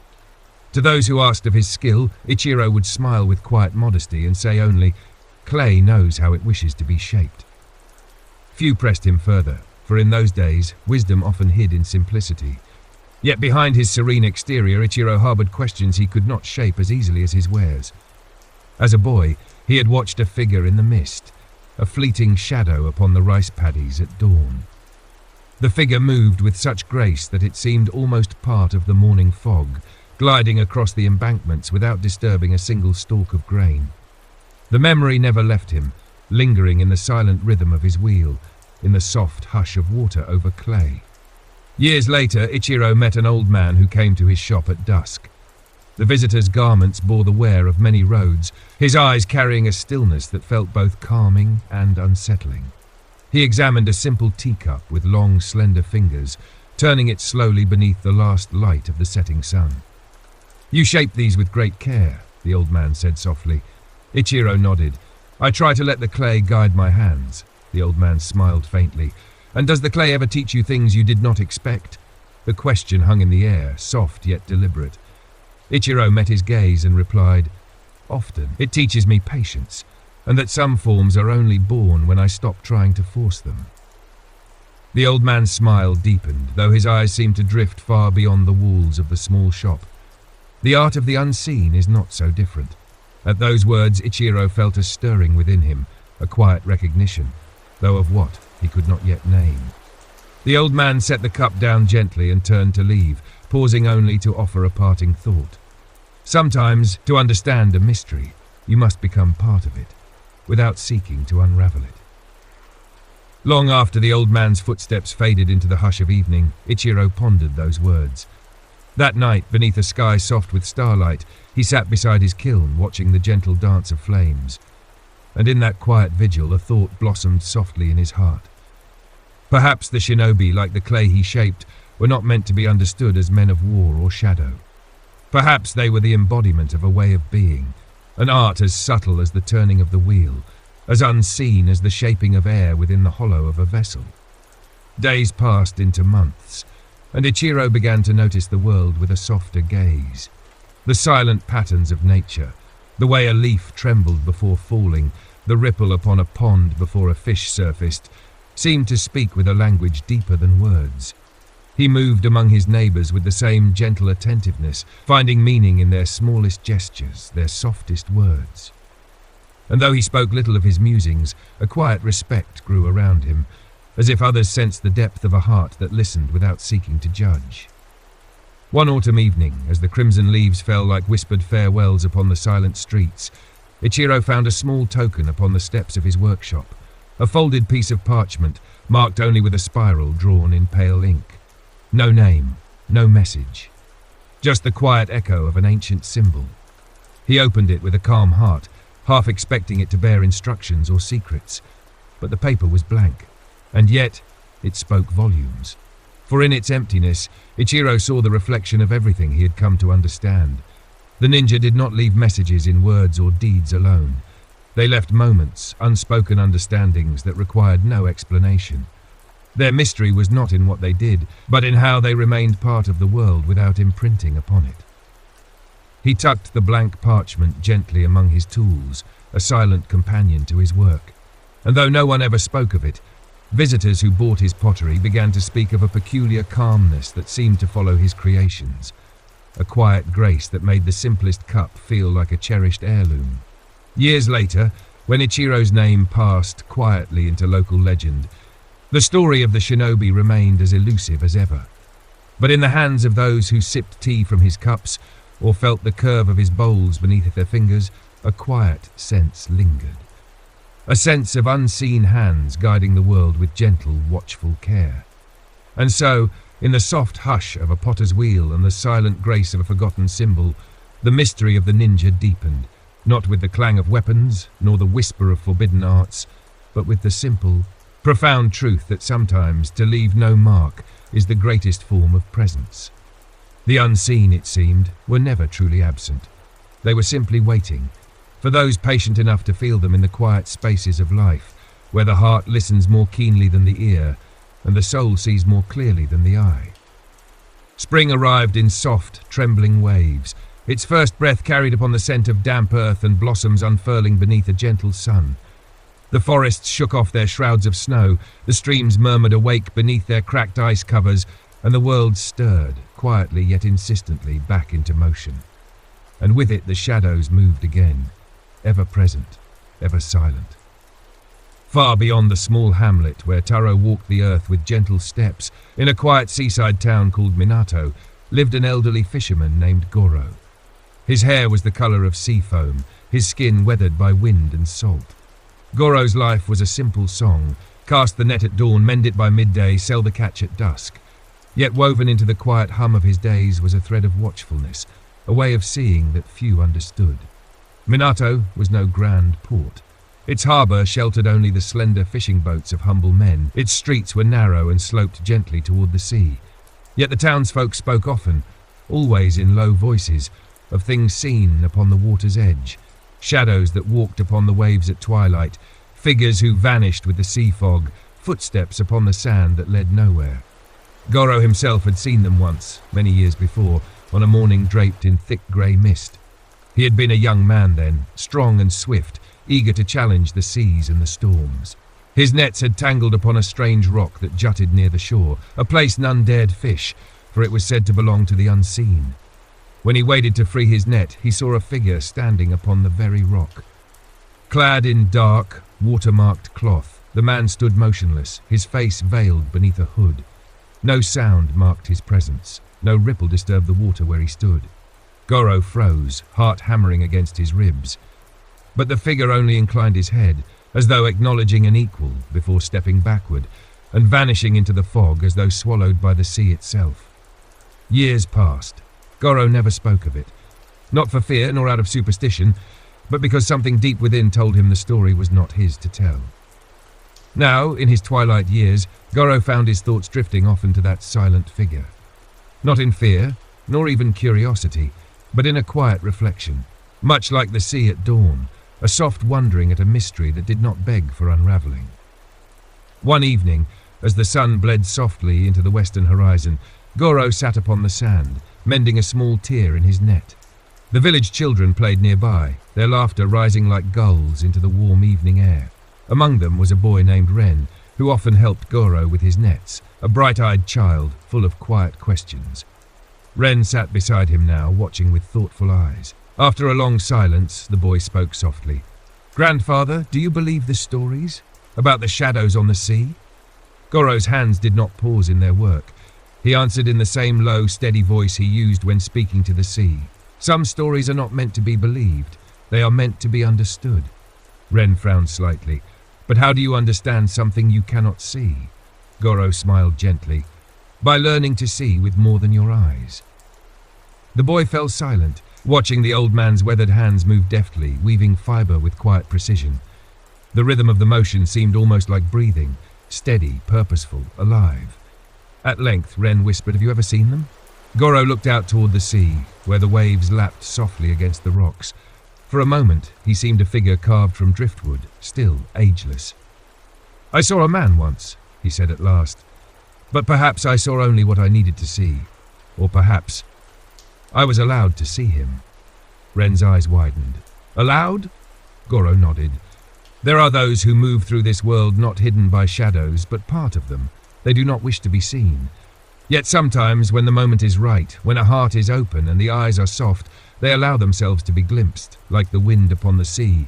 You do not see it, but you feel its presence." Ren pondered this quietly, his gaze fixed upon the soft crest of the waves. As the evening deepened, the old fisherman set aside his mended net and placed a hand gently upon the boy's shoulder. "Remember this, Ren. The greatest mysteries are not meant to frighten or confound us. They are meant to remind us how much of the world lies beyond what we understand, to remind us to move gently and listen well." Ren nodded, though he could not yet grasp the fullness of those words. That night, as the town settled beneath a sky soft with stars, Ren dreamed of walking upon the sea, not running, not fleeing, but simply walking, his feet touching the water as lightly as a breath. And in his dream, he saw a figure beside him, cloaked in shadow, face veiled in calm. They said nothing, yet their presence spoke more than words ever could. In the years to come, Ren grew into a young man known for his quiet heart and gentle ways. He walked the shorelines with the same soft gaze his grandfather once bore, and though he never spoke of shadows upon the sea, some swore they saw him pause at times, his eyes fixed upon the horizon, listening, waiting. And so the story of the ninja flowed gently onward, not in the echoes of battle nor in the pages of chroniclers, but in the soft passing of a lesson from an old fisherman to a boy with listening eyes. A legacy woven into the waves and the wind, carried forward not by fame, but by the quiet hearts of those who understood that the truest mysteries are not solved, but simply felt. The unseen did not vanish. They merely moved, like the soft tides of the world, felt by those who remembered to look beyond the edge of certainty and into the gentle, endless hush where wonder waits. Summer arrived with its soft hum of life, a season of cicadas whispering from hidden branches, of warm breezes slipping quietly through half-open doors, of moonlit nights lingering long after the world should have slept. In such a season, when the air itself seemed to vibrate with unseen presences, a tale unfolded in the heart of Kyoto, where the grand and the humble brushed shoulders in the winding alleys of the old city. Kyoto was a city of contrasts. Ornate palaces wrapped in gilded lacquer, quiet temples where monks moved like shadows, and bustling markets where voices rose in a ceaseless tide of trade and barter. Yet even here, among the throng of city life, whispers of the unseen passed softly from lip to ear, like a secret carried upon the summer wind. Among the many lives that ebbed and flowed through Kyoto's streets was a young woman named Aiko. She was a seamstress by trade, working in a modest shop tucked within a narrow alley behind a bustling tea house. Her hands were deft, her stitches fine, her manner quiet. Customers praised her for the grace of her work, the way her garments seemed to fit not only the body, but the heart of those who wore them. Yet few knew that Aiko's gift lay not in thread or needle, but in an ability far rarer, the art of noticing. From her small shop's half-shuttered window, Aiko watched the city move. She observed the way a nobleman's guard shifted his stance when lying, how a courtesan's eyes flickered before she spoke a rehearsed phrase, how a pickpocket moved through the crowd like a fish through reeds. She saw these things not by study nor design, but because she simply saw, without judging, without seeking. Her gaze fell softly upon the world, and the world unfolded before her in return. One summer afternoon, as the streets swelled with the vibrant hum of festival preparations, a customer entered Aiko's shop. He was unremarkable at first glance, his robes plain, his bearing modest. Yet the air shifted subtly with his presence, like the soft ripple upon a pond when a leaf touches its surface. He spoke little, requesting a simple garment, a dark jacket finely made, yet plain enough to pass unnoticed. His voice was calm, his eyes steady, yet Aiko felt a strange quiet descend as he spoke, as though the world outside had leaned closer to listen. As she measured his shoulders, her hands moving with practiced ease, she noticed small details, a faint scar upon his wrist, the softened edges of his fingertips, the way his breath slowed whenever someone passed the open door. He moved like a man accustomed to silence, to shadows. "You move as though the walls have ears," she said gently, her voice neither probing nor playful. The man's eyes met hers, a flicker of something unreadable passing within them. "The walls always have ears," he replied softly. "It is we who forget to listen." Aiko nodded, understanding blooming within her like the quiet unfolding of a lotus. She made no remark, asked no question. She only worked, her stitches flowing like water, her mind quiet yet alert. When the garment was finished, the man placed a simple coin upon her table, nothing remarkable in its weight or design. Yet as his hand lingered upon the coin, he looked at her with a gaze soft and steady. "You see clearly," he said. "That is a rare gift." Aiko bowed her head slightly. "I only look where others do not." The man inclined his head in return. "That is the way of the hidden, not to vanish, but to walk where eyes choose not to follow." He took the garment and left as quietly as he had arrived. Yet as the door swung gently shut behind him, Aiko felt a presence linger. Not his, perhaps, but the quiet echo of something deeper. The coin he left behind bore no crest, no name, only a faint spiral engraved upon its surface, so light that it could have been mistaken for a scratch. Aiko traced its curve with her finger, feeling not fear, but a soft hum of recognition. From that day, Aiko's eyes grew even more attentive. She saw the moments others missed, the fleeting glance between strangers, the silent exchange of a folded paper, the shadow that passed briefly upon a rooftop before the sun erased its trace. She spoke of none of it, for it was not hers to tell. Yet within her quiet heart she felt herself walking a path neither chosen nor sought, but gently opened before her by the soft presence of the unseen. Years later, those who visited her shop often spoke of the strange sense of calm that filled the narrow space. A feeling as though the walls themselves listened, as though the garments she crafted carried within them a touch of quiet wisdom. And though Aiko never again saw the man who moved like a whispered thought, she often wondered whether their meeting had been chance, or a thread gently woven into the vast, unseen tapestry of the world. So the mystery of the ninja deepened yet again, not in the hidden corners of forests or the silent passages of mountain villages, but within the heart of a city alive with sound and motion. For even amid the bustling life of Kyoto, the unseen walked their silent path, not to escape notice, but to remind the world that some presences are not meant to be captured in words or bound in tales. They are meant to be felt, in a glance, a gesture, a breath passing softly through the heart of life itself. And thus the unseen continued to move, not above, not beyond, but gently beside the world's endless song, waiting for eyes soft enough to see them and hearts quiet enough to understand. The rains of early autumn fell with a quiet insistence upon the rooftops of the countryside, soft, steady and persistent, like the slow breathing of the earth as it settled into the turning of the seasons. Fields shimmered under thin veils of mist, and streams swelled gently, carrying leaves and whispered memories toward distant seas. It was a time when the world seemed neither awake nor asleep, caught in that soft in-between where everything felt hushed, half-formed, waiting.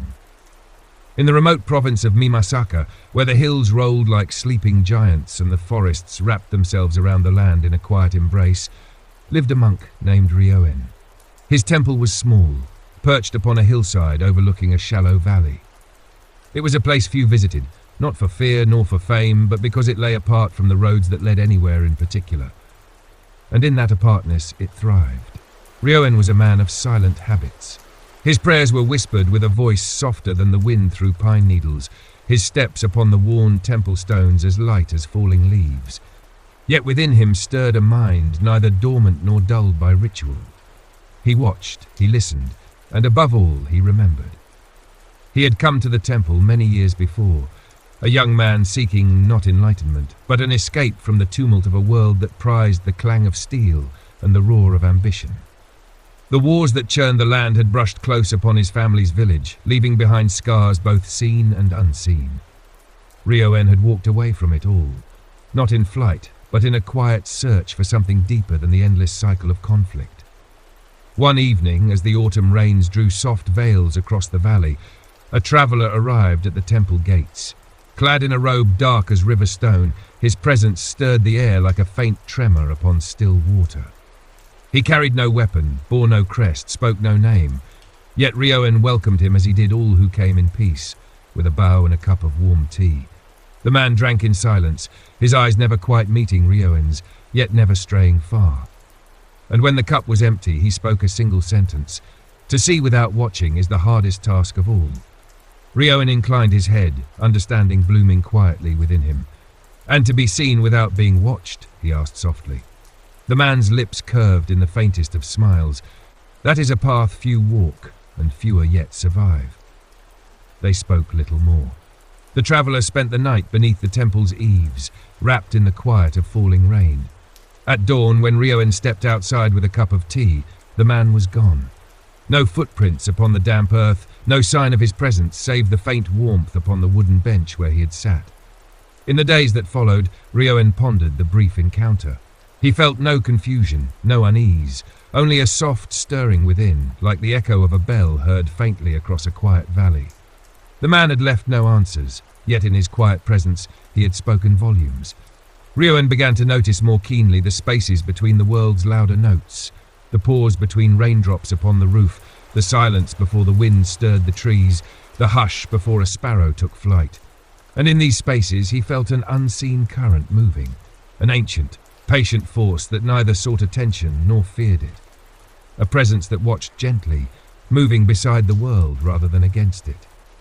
The villagers below the temple began to speak softly of Ryoen, not as a man of visions or strange powers, but as one who seemed always to be where he was needed. A missing child found upon a forest path moments before the storm broke, a fire halted by a simple warning given just in time, a message delivered without messenger, a danger averted by a word spoken in passing. None of these acts bore the mark of the extraordinary, yet when asked, Ryoen would only smile gently and say, "The world whispers, I merely listen." In time, the traveller's words became a quiet mantra within his heart, a gentle guide rather than a riddle. To see without watching, to be present without weight, to pass through life like the rain upon the roof, felt yet never clinging.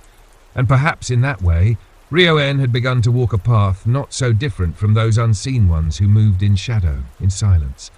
He took no vows of secrecy, bore no hidden blades. His life remained simple, prayer, tending the temple garden, offering tea to those who wandered up the hillside.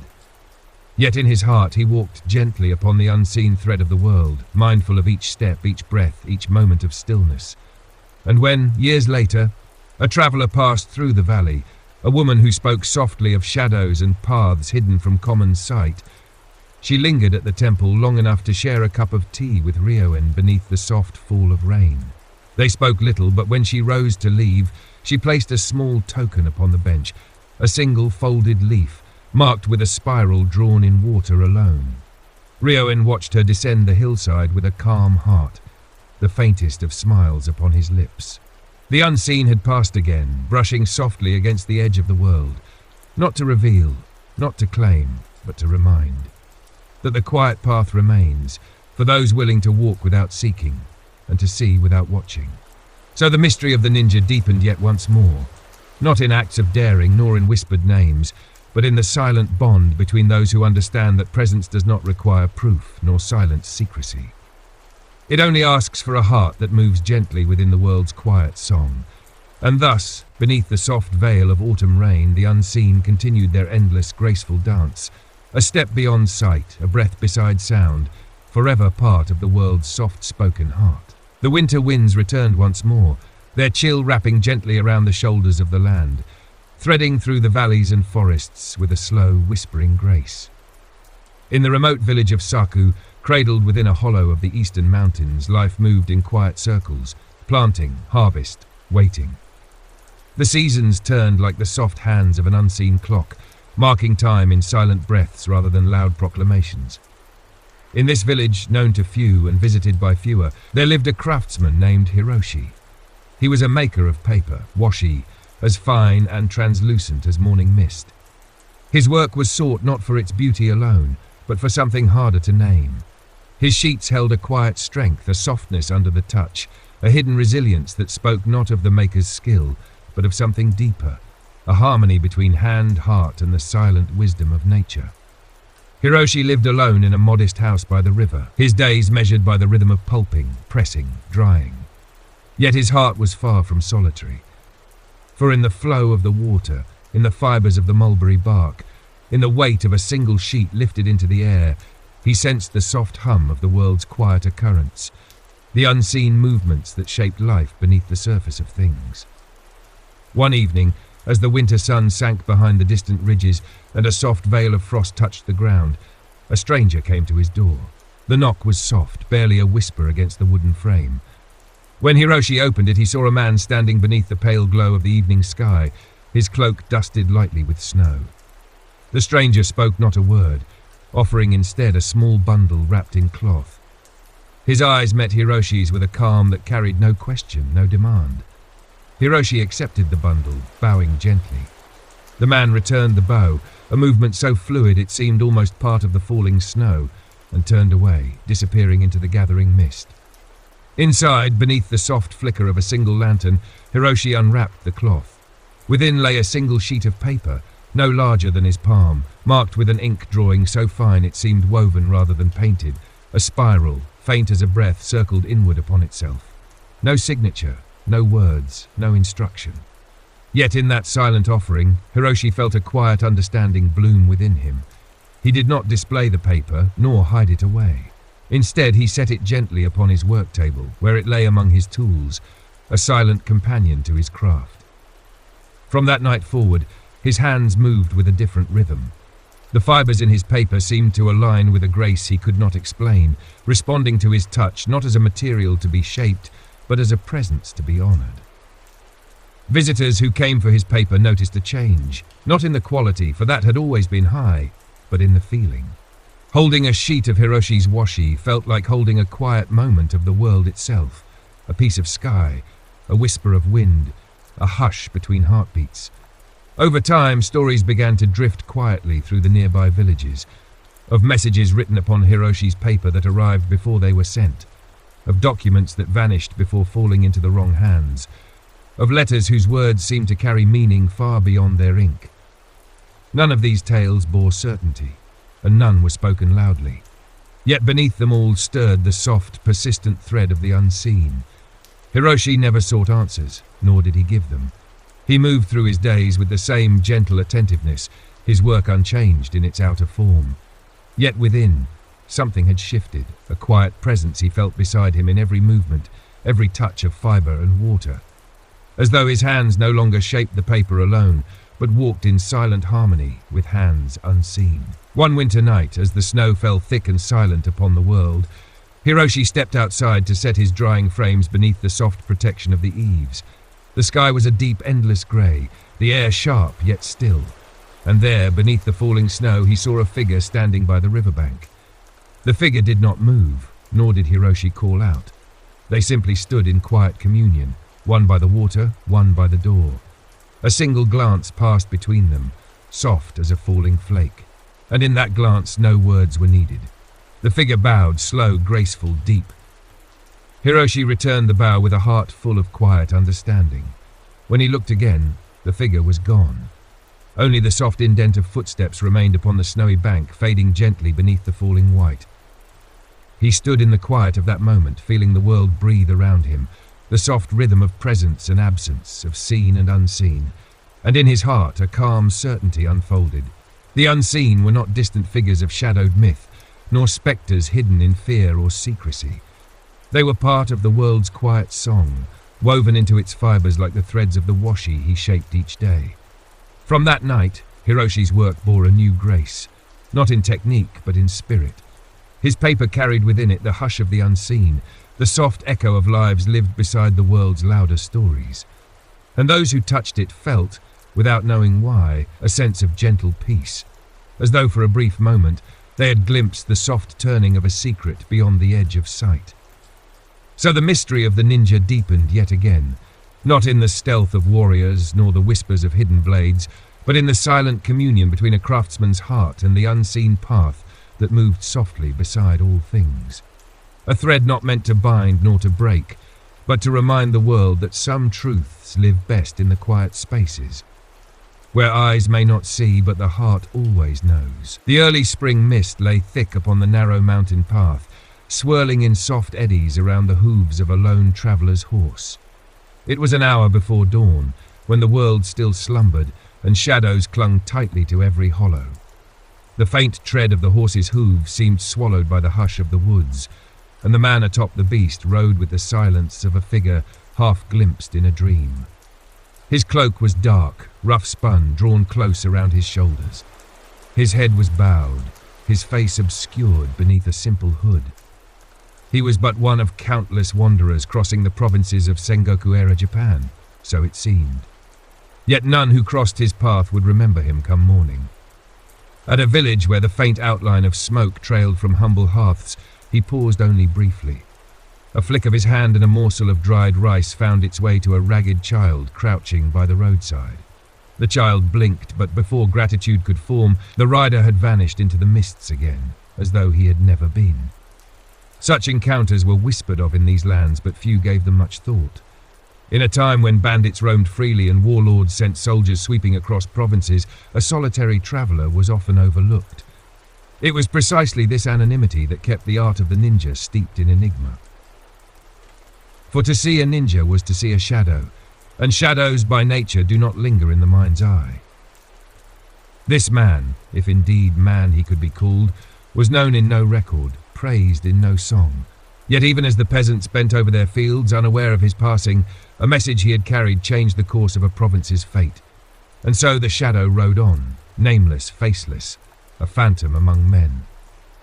Beyond the ridge, where plum blossoms nodded sleepily in the mist, the path wound down into a hidden valley. There, beneath the tangled arms of ancient pines, an encampment stirred. Men garbed in the armour of a rising daimyo moved silently about their tasks, their eyes sharp with suspicion, their hands near their blades. They spoke in hushed tones of war councils, of betrayals in distant courts, of shifting alliances that danced like reeds upon the wind. Yet amid them moved figures in plain, almost drab attire, messengers, scouts, errand boys. To the soldiers they were beneath notice. To the daimyo they were mere tools. But in truth, these unnoticed ones carried the beating heart of an unseen war. No name would mark their deeds, yet the ripples they caused in the currents of power would stretch across provinces, toppling lords and raising kingdoms. The rider dismounted with a grace that betrayed his quiet strength. No herald announced him. No guards moved to block his way. In the camp he was neither friend nor foe. He was nothing at all. Yet as he passed into a tent where a lord of no small repute hunched over maps, a hand passed a slip of parchment into the warlord's waiting grasp. No words were spoken. None were needed. The silent rider melted once more into the dawn. This was the way of the ninja, not as sword-wielding phantoms flitting across rooftops as the tales spun in later centuries would suggest, nor as mere assassins lurking in the dark. Theirs was a craft far more subtle, woven into the very fabric of human ignorance. They moved within a web of assumptions, half-truths, and deliberate shadows. Their success lay not in dramatic feats, but in remaining unnoticed. Yet how did this legacy of shadows begin? Why did a role so crucial to the tides of history remain unspoken, even in chronicles eager to sing of battles and bloodshed? The answer was simple and maddeningly complex. The power of a ninja was not in the sword, nor in the skill of combat. It was in the myth. To understand this, one must look beyond the mountains and forests, beyond the whispered rumors of spies and shadow men. One must look into the heart of human nature itself, the yearning for stories, for explanations in the dark. When a lord fell mysteriously ill before a campaign, some would murmur of poison slipped by a shadowed hand. When a fortress yielded without a fight, eyes would shift warily toward the mountains where unseen figures watched. The fear was not of what was known, but of what could not be known. The fear of the possible, of the unseen. Thus did the mystery feed upon itself like a serpent devouring its tail. For every confirmed deed of espionage, 100 legends sprang forth, each more embellished than the last. And within this fertile ground of fear and wonder, the ninja moved as phantoms born of both reality and imagination. The rider, meanwhile, had already vanished into the high woods, his message delivered, his purpose fulfilled for the moment. Beneath the cover of nodding pines, he removed the hood, allowing the crisp air to brush against features that might have belonged to any man. Nondescript, forgettable, even plain. His eyes, however, held a glint like flint striking steel, a sharpness honed by years beyond count. He moved through the forest with the soft tread of a deer, leaving no mark upon the earth. His path was neither random nor known to any save himself. Beneath an ancient cedar, a hollow in the roots revealed a small cache, parchments, a folded piece of fabric, a slender blade wrapped in oilcloth. He checked each item with the same care a monk might offer a sacred relic. In that simple act lay a truth most would never see. The ninja did not vanish into shadow through some trick of magic or otherworldly power. They vanished because they were part of the world itself. A leaf upon the forest floor, a breath in the wind, a ripple in a pond, seen yet unseen, real yet easily forgotten. The mystery of the ninja was, in essence, the mystery of human perception. The quiet trick of attention, the gentle art of allowing the world to look past them.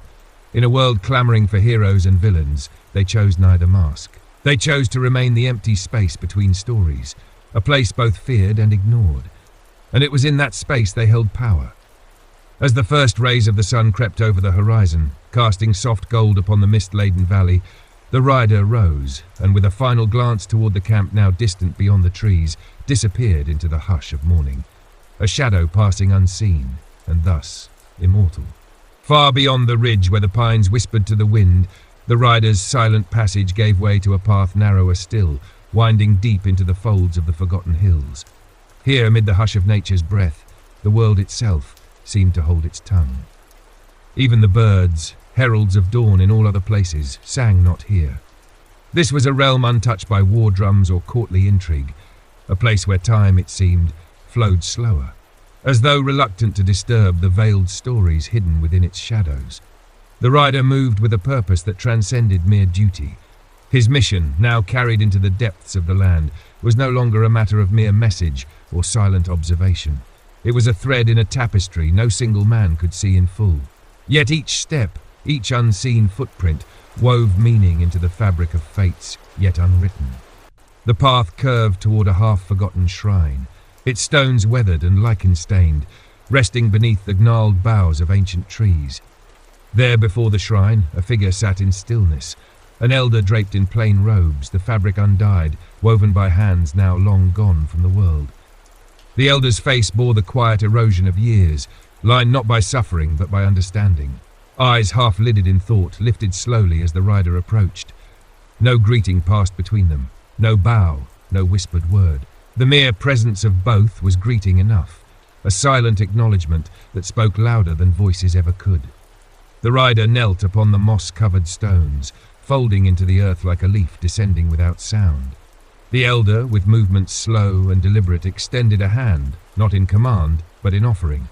Upon the palm lay a slender token, a piece of bamboo, hollowed, sealed with lacquer, and bound with thread dyed in indigo. It bore no mark of clan or master, no emblem of allegiance. Yet its significance would be known to those who walked the path of shadows. Without word or ceremony, the rider accepted the token, pressing it gently to his brow in a gesture older than the wars of men. The elder's gaze lingered, not upon the token, nor upon the man before him, but upon the space between. The silent place where intention met action, where choice met consequence. It was a gaze that saw far beyond the immediate, reaching into the quiet heart of things unseen. Then, with a nod as soft as a falling petal, the elder lowered his hand, folding it once more into his sleeve. The rider stood, his movement a continuation of the earth's own rhythm, and turned to depart. Yet as he did, the elder spoke, a single sentence, carried upon the hush of the shrine's stillness.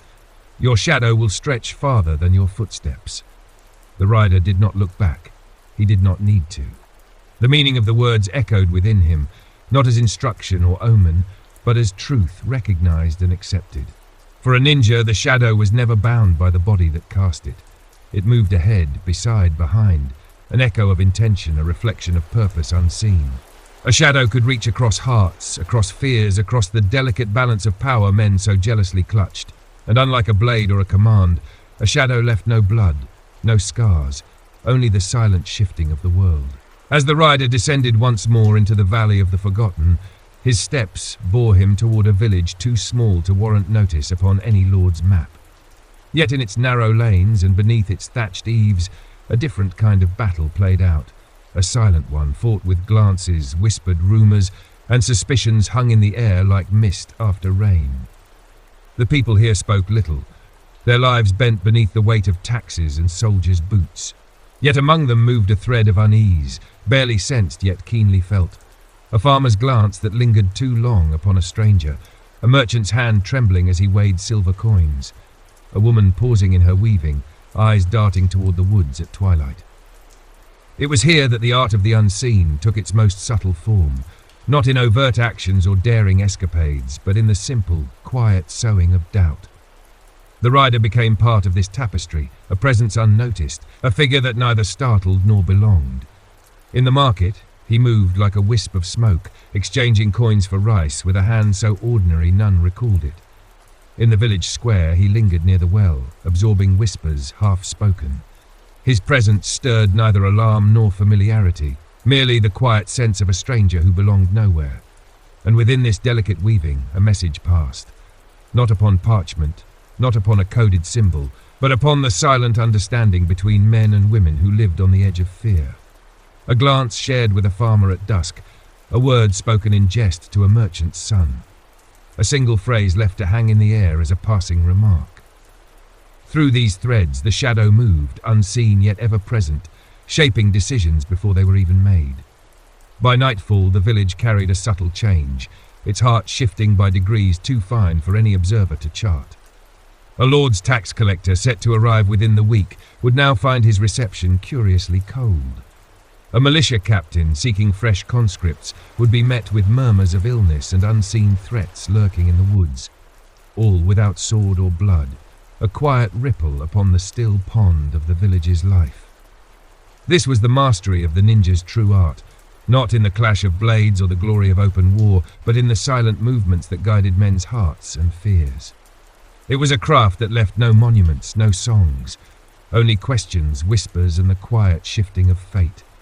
As the rider left the village behind, his shadow moved ahead, unseen yet ever near. The wind stirred softly through the trees, carrying with it the faintest echo of a truth too often overlooked, that the most profound mysteries are those which pass unnoticed in plain sight. Night descended with a soft, almost reverent hush upon the forested hills, casting long veils of shadow that seemed to sway with the quiet rhythm of the wind. The rider pressed on beneath the canopy of whispering pines, where the dim light of a slender crescent moon flickered like a hidden watcher behind drifting clouds. His path, winding and narrow, seemed less a road and more a forgotten vein of the land itself, a course known only to those attuned to the silent pulse of the earth. Far behind him, the village rested in uneasy slumber, its breath shallow with the undercurrent of fears subtly awakened. The threads of doubt and whispered unease he had planted would now weave themselves through the fabric of daily life, forming patterns beyond the notice of even the most astute observer. It was in this weaving, this unseen influence upon the hearts of ordinary men, that the true artistry of the ninja lay. The rider did not pause nor linger. His purpose was not to witness the fruit of his labor, nor to claim mastery over the shifting tides of mortal affairs. Instead, he moved deeper into the folds of the land, drawn by a summons older than any alliance or secret command. Beneath the cloak of night, he travelled toward a place where even whispers dared not tread. A sanctuary hidden in the heart of myth and memory. It was known only in fragments among those who dared to speak of it. A dwelling without walls, a stronghold without banners. Some called it the House of the Hollow Wind, others named it the Shadow's Root, but no name captured its true nature. For in truth, it was not a place at all, but a gathering, a meeting point for those who lived not in the world of men, but within its margins, upon the knife's edge of unseen deeds. By the hour when night was at its deepest and the stars shimmered like silent witnesses overhead, the rider reached a glade hidden amid the folds of ancient hills. There, amid stones half swallowed by earth and roots that curled like sleeping serpents, a circle of figures stood in silent communion. They bore no colours, no markings. Faces shadowed beneath simple hoods, bodies wrapped in garments as nondescript as the forest itself. Yet in the quiet space between them, a palpable current hung, a silent recognition that bound them more deeply than any oath. The rider entered the circle without hesitation, his presence acknowledged by the slightest inclination of heads, the merest shift of stance. No words passed, none were required. Here, in this secret heart of the Shadow's realm, understanding flowed deeper than speech. From among them stepped a figure whose bearing, though unadorned, carried a weight unmistakable, a quiet authority forged not by title but by unseen deeds beyond counting. Beneath the folds of a weathered hood, eyes like embers in soft ash met the rider's gaze. Slowly the elder extended a hand, not in command but in silent offering. In the palm lay a slender object, a strip of folded silk, inked with characters so fine they seemed woven by shadow itself. The ink shimmered faintly in the dim light, as though alive with breath. The rider accepted it with the same reverence given to sacred scripture, folding it into his sleeve without unfolding it. The contents were not for reading beneath open skies. They would reveal themselves when the Shadow's embrace alone bore witness. A second figure, younger in stature yet bearing the same unyielding calm, stepped forth. From within the folds of his cloak, he produced a slender vial of crystal, its contents swirling like captured mist. The rider took it without question. Its purpose was understood, unspoken, yet as clear as dawn breaking upon a silent battlefield. Around them, the other figures remained silent, their forms blending into the hush of night. Though separate in body, they moved as extensions of a single will, each a fragment of a greater whole. They were not a clan in the sense known to samurai or lords. They bore no crests, claimed no lands. They were fragments of shadow, each walking a path both solitary and shared, a brotherhood of the unseen. At length the elder spoke, voice soft as falling ash, yet carrying the weight of mountains. The wind stirs in distant courts. A name rises in whispers, one that must be carried before it becomes a storm. The rider inclined his head, words unnecessary. He understood. Before a rumour could harden into threat, before a name became a banner for rebellion or ambition, the shadows would move. And where they moved, the course of fate would turn, silently as unnoticed as a leaf falling upon still water. The elder's eyes lingered upon the rider for a breath longer, a gaze that seemed to weigh not the man but the space around him, the unseen ripples of his choices, the silent shadow of his intent. "Remember," the elder whispered, "we do not seek the light, nor do we flee it. We move between. The unseen path is neither refuge nor conquest, it is balance." The rider bowed, a gesture as fluid and natural as the wind's sigh among the trees. He turned, stepping back from the circle as the silent gathering folded once more into the night, each figure melting into the shadows like mist before the sun.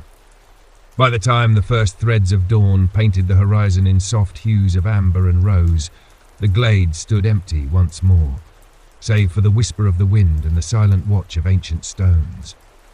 The rider walked alone upon the forest path, his heart steady beneath the weight of what was to come. In his sleeve the silk whispered against his skin. Within his cloak the vial rested like a heartbeat of the unseen. He was neither assassin nor spy. He was neither hero nor villain. He was a shadow, a thread in the silent tapestry that wove the fate of nations, of men, of unseen worlds. And as he moved through the hush of dawn, one truth echoed quietly in the air behind him. The mystery of the ninja was never in the hand that held the blade, but in the shadow that passed unseen. The dawn unfurled with a quiet solemnity across the silent landscape, casting soft golden hues upon dew-drenched leaves and moss-clad stones. The forest stirred gently under the touch of morning's breath, yet the rider's passage left no ripple upon its awakening calm. He moved as a hush within the hush, his steps merging with the sounds of the living world, a rustle of leaves, a whisper of wind, a faint murmur of a brook winding through the roots of ancient trees. His figure seemed woven into the tapestry of nature itself, a shade between shadow and light. In the sleeve of his robe, the folded silk rested like a silent heartbeat. The inked characters upon it were more than mere words. They were a command wrapped in the shroud of possibility, a seed meant to take root within the soil of consequence. He had not yet unfurled it, nor did he need to. Its message had already entered the marrow of his intent, passed to him not through ink, but through the solemn weight of understanding shared beneath the unseen stars. Beyond the ridge, the world of men stirred to life. In a city seated at the junction of trade routes, a place of bustling markets, shrines veiled in incense, and castles brooding upon distant hills, a different kind of shadow moved. Here the unseen war unfolded upon a stage crafted by whispers and suspicions, by silent gazes exchanged across crowded courtyards and fleeting glances traded within tea-houses and merchant stalls. The rider's path took him toward this city, though no gatekeeper marked his passing, no watchful guard recorded his presence. He entered as countless others did, on foot, beneath the veil of common attire, his face bearing the plain, forgettable cast of a traveller seeking coin or company. Yet each step, each subtle glance, folded him deeper into the living shadow that thrived upon the crowded streets. In a side alley perfumed with the mingled scents of cooking rice and damp stone, a boy darted past, barefoot, his arms laden with a merchant's wares. The rider's hand brushed the boy's shoulder in passing, a touch so light it might have been the mere jostle of bodies in a narrow lane. Yet in that brief contact, a slip of folded paper passed unseen, tucked beneath the sash at the boy's waist. The boy never slowed, never glanced back, vanishing into the ebb and flow of city life. A heartbeat later, the rider turned into a quieter street, his pace unhurried. At the threshold of a small sake house, a man leaned upon the frame, eyes half-lidded in the drowsy air of early morning. His garb spoke of a minor retainer's station, unremarkable, easily overlooked. As the rider passed, their eyes met for a mere instant. Neither nodded, neither spoke. But the shift of the man's weight upon the doorframe, a movement as casual as a stretch, answered a question unasked. The message had been received. By midday, that message would travel upon lips that dared not claim it, through hands that would never confess to carrying it. A name, a word, a single whispered phrase would weave its way into the chambers of a magistrate known for silent loyalties. Before dusk, a decision would be shaped, not by sword or edict, but by the invisible nudge of unseen truths, the soft weight of doubt placed upon a heart predisposed to fear. This was how the shadow moved within the world of men, by the quiet shaping of the formless, by the art of suggestion and the delicate craft of unseen hands. No blade need be drawn, no threat spoken, yet the ripples formed would reach places where armies could not tread. As the sun climbed higher, the rider withdrew into the folds of the city, his passage marked by none. He became a thread within the fabric of the crowd, a nameless figure among the shifting multitudes. At a market's edge, he paused beside a stall of woven mats, his gaze resting idly upon the wares. A woman, her hair bound in the simple style of a merchant's wife, approached from the opposite side, her hands gently smoothing a roll of straw matting. For a moment their eyes met beneath the hush of morning trade. No words passed. Yet in that gaze, a message travelled, a silent acknowledgement shared across a chasm no one else could perceive. The woman's fingers traced a faint mark upon the mat, a gesture so natural it might have seemed idle fidgeting. But the rider saw, and with a faint inclination of his head he moved on, leaving behind no trace of the exchange save for the invisible thread now woven into the city's quiet tapestry. By evening, a lord's retainer would hesitate upon the threshold of a chamber, his hand pausing upon a door meant to remain unopened. A merchant would choose not to meet with a visiting envoy, citing an illness he did not possess. A whispered name would fall from the lips of a courtesan into the ears of a man bound by silent duty. And in each of these small, unnoticed choices, a tide would shift, a power checked before it could rise, a danger averted before it took form. And as night fell upon the city, painting rooftops and alleys in soft hues of shadow, the rider stood upon a narrow bridge arching over a quiet stream. He gazed upon the water's surface, watching how it reflected the shifting lights of lanterns floating gently down the river, a festival of unseen beauty, celebrated by those who never questioned the hands that set the lanterns adrift. In that quiet reflection lay the heart of the unseen path. The ninja's mystery was not in the feats of daring told in fireside tales, nor in the imagined powers whispered by fearful hearts. It was in the gentle, almost imperceptible shifting of life's current, nudging events before they became visible, shaping destinies before they took form. He turned from the bridge and faded into the soft hush of the city's night. The folded silk remained within his sleeve, the crystal vial still resting close against his heart. Neither had yet been used. They did not need to be, not yet. For the shadow's power was not in action alone, but in the quiet readiness, the calm certainty of being a part of the world's breath, moving unseen within its silent pulse.